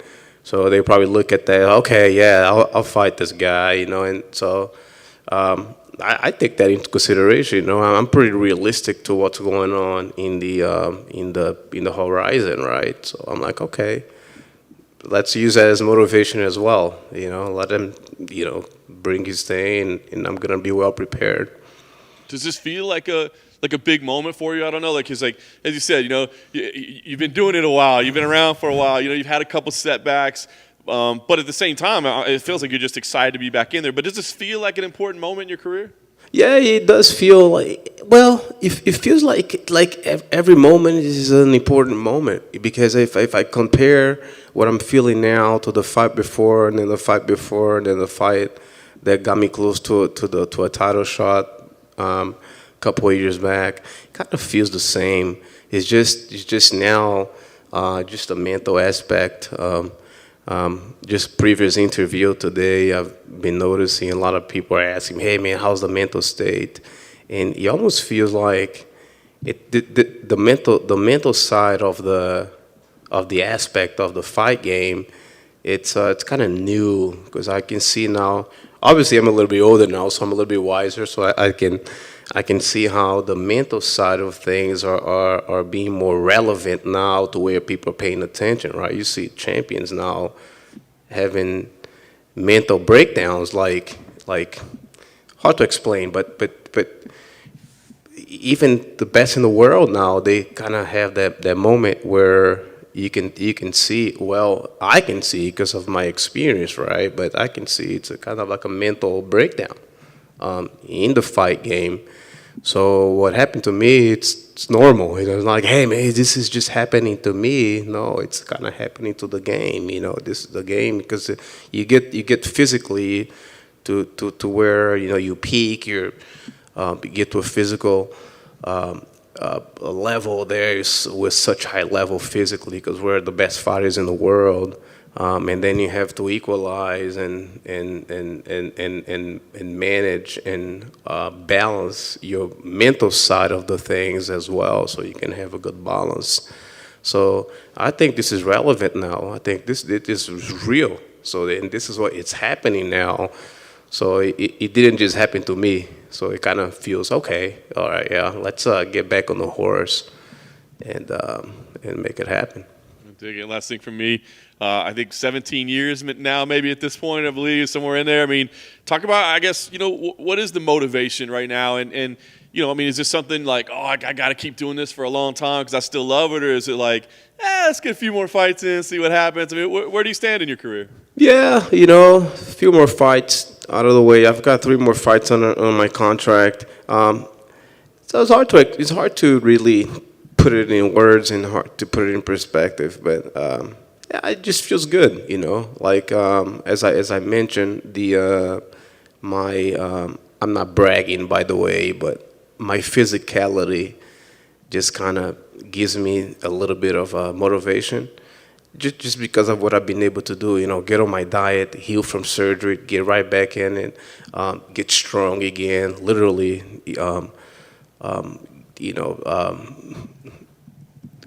doing my strength and conditioning, getting in there, being the last guy to leave the gym every day and kind of, you know, going with the younger guys. That kind of feels pretty good still, you know. I'm not done yet.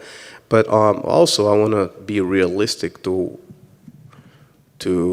where I stand, right? In the scale of the best fighters in the world, I want to be realistic to myself to see where I stand. You know, if I get in the gym and I can't get a sparring session, I can't, you know, roll with the guys anymore. I want to be realistic. When that time comes, I will hang up my gloves, you know, and find something else to do at that point. But right now, I still feel pretty good. Hey, Raphael. I just have a quick one for you. A former opponent of yours, Cody Garbrandt, just suffered another knockout loss. I saw that, yeah. I just wanted you to, you know, what are your thoughts on him and, you know, what he should do next? Yeah, I don't know what he should do next, but yeah, it's just hard, you know, because you look at the guy and say, oh man, you know, I don't want to offend anybody because I'm a pretty respectful guy. But you look at, man, he fought a little guy, you know, The guy was small. I mean, like I said, all respect to Kai Kara. But he's a smaller guy, you know, and he was able to put him out like that. And then if I look back at my fight, I say, man, you know, like, if I, you know, it was more of a mental breakdown. I was physically ready for that fight. It was just kind of like a mental block or whatever happened that night. But I could have put him out too, you know, but respectfully so, because I don't want to, you know, dash on the guy that just had a knockout loss like that again. But it's just weird feeling looking at the fight. It's like, oh man, you know, I should have done that, you know. But then that's not cool, you know. You should have done that and knocked the guy out, you know. But it is a fight game at the same time.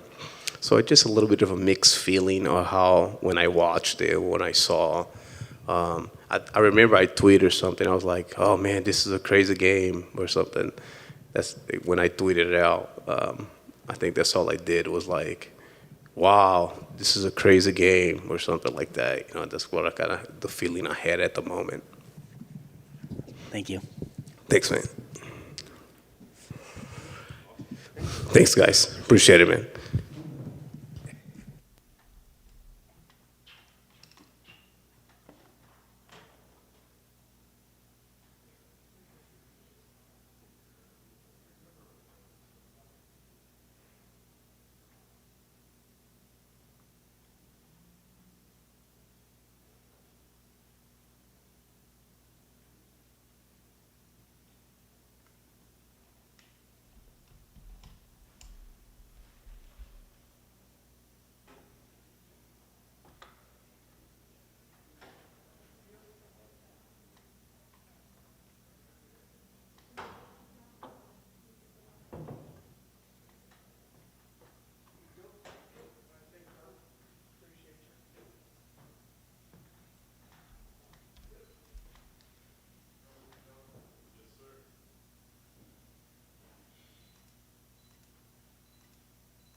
Dude, I got a little win streak going together right now. I mean, I just got to imagine that feels a heck of a lot better than the setbacks. What's the feeling like right now for you?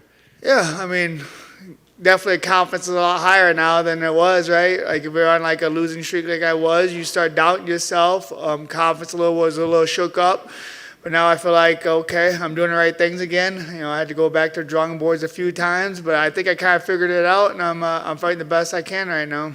I was going to ask you, I mean, is there anything that you can point to, like, man, this is what it was, we changed it, or is it just, I mean, this is just a fight game, right? Things happen sometimes. Yeah, it's a fight game. I feel like I'm getting older in age. I had to learn a little bit differently now. Before when I was younger, I could depend a little bit more on my athleticism and you know, my strength and all that. I'm a little bit slower. I still feel like I'm fast, but I use my brain a little bit more. You know, focus on my footwork, fight strategy instead of just coming forward time and trying to just fight. Use my strategies a little bit better.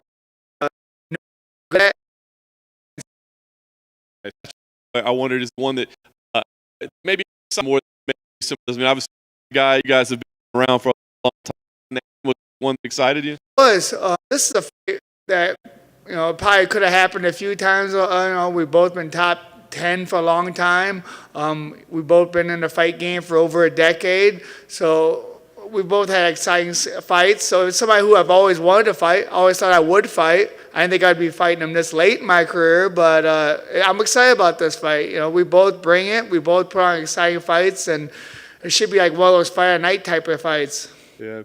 You know, I wonder, because, you know, anytime you fight, you know, it's like the mixed martial arts community is like, oh, it's a Darren Elkins fight. You know what a Darren Elkins fight is. It's going to be, like, are you proud of that? Or do you ever think, like, damn, I wish I wasn't involved in fights like that sometimes. I wish it wasn't going to be a Darren Elkins fight. You know, it's one of those things, like, I wish it wouldn't happen like that, but like I was going back to what I was saying is I have to stick what I'm good at. When it's a dog fight, a battle of wills, who's gonna be tougher mentally, that's my game. You know, when I'm bleeding all over and I'm still moving forward and the guy's still trying to figure out ways to finish me, that's what I'm in the fight, you know. When I get past the first round, maybe I had some danger, almost got finished a couple times. Second round coming up. I'm warming up now. When you're game planning, do you think about that? That like, I know I can rely on my toughness. I mean, do you ever think, hey, yeah, he's probably got some tough shots, but I can survive that. Yeah, part of it is, it's maybe not a strategy that most people can do, but I would like to say I'm not the most athletic person. Like, I'm pretty athletic, but there's definitely a lot of fighters in this division more athletic than me, a little bit more, a lot more explosive than me. So, but I know what I'm good at. I'm sure I can take the punishment if I have to, which I have, and my cardio is unbelievable. My cardio is a weapon, so I use it. I use that as my advantage. Yeah. Cub said that he would be disappointed if he didn't make you bleed a little, and I told him, I said, I think Darren would be disappointed if he didn't bleed a bit. Was I right? I'm pretty sure when we walk out there, he looks across from their cage, I'm going to start bleeding. So I'm pretty sure he doesn't have to worry about it. Just I hope he doesn't look at me too hard. I'm going to be bleeding, I'm sure, maybe the walk over or something like that. But it doesn't take much. I mean, I'm over it. I used to be like, I'd start bleeding and it'd bother me a little bit more. I'm like, I'm just going to give into it. That way it doesn't mentally, physically or mentally bother me at all. I'm going to be bleeding. It's going to be a little bit hard for me to see the most, but I'm used to it. I've done this a million times. Obviously, you want to win every fight. Is the result here important, or is it more like, man, you guys are two veterans of the game, and if you can go out there and put on an epic-type show for people, is that enough for you? No, I like putting the pressure on myself. I mean, I'm going out here to win. I think I have to have that mentality. It's a mentality I've always had. Sometimes I haven't won, but you got to have that mentality, right? If you come out here just to put on a fight, just to put on a fun fight, then you're probably going to lose. You're already mentally telling yourself it's okay to lose. So I'm not going to mentally put myself through that.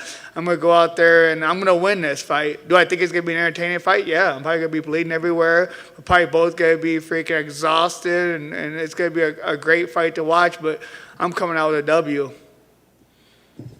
Hey, Darren. Team a quietly very, very good year. I just wanted thoughts on how the team has kind of.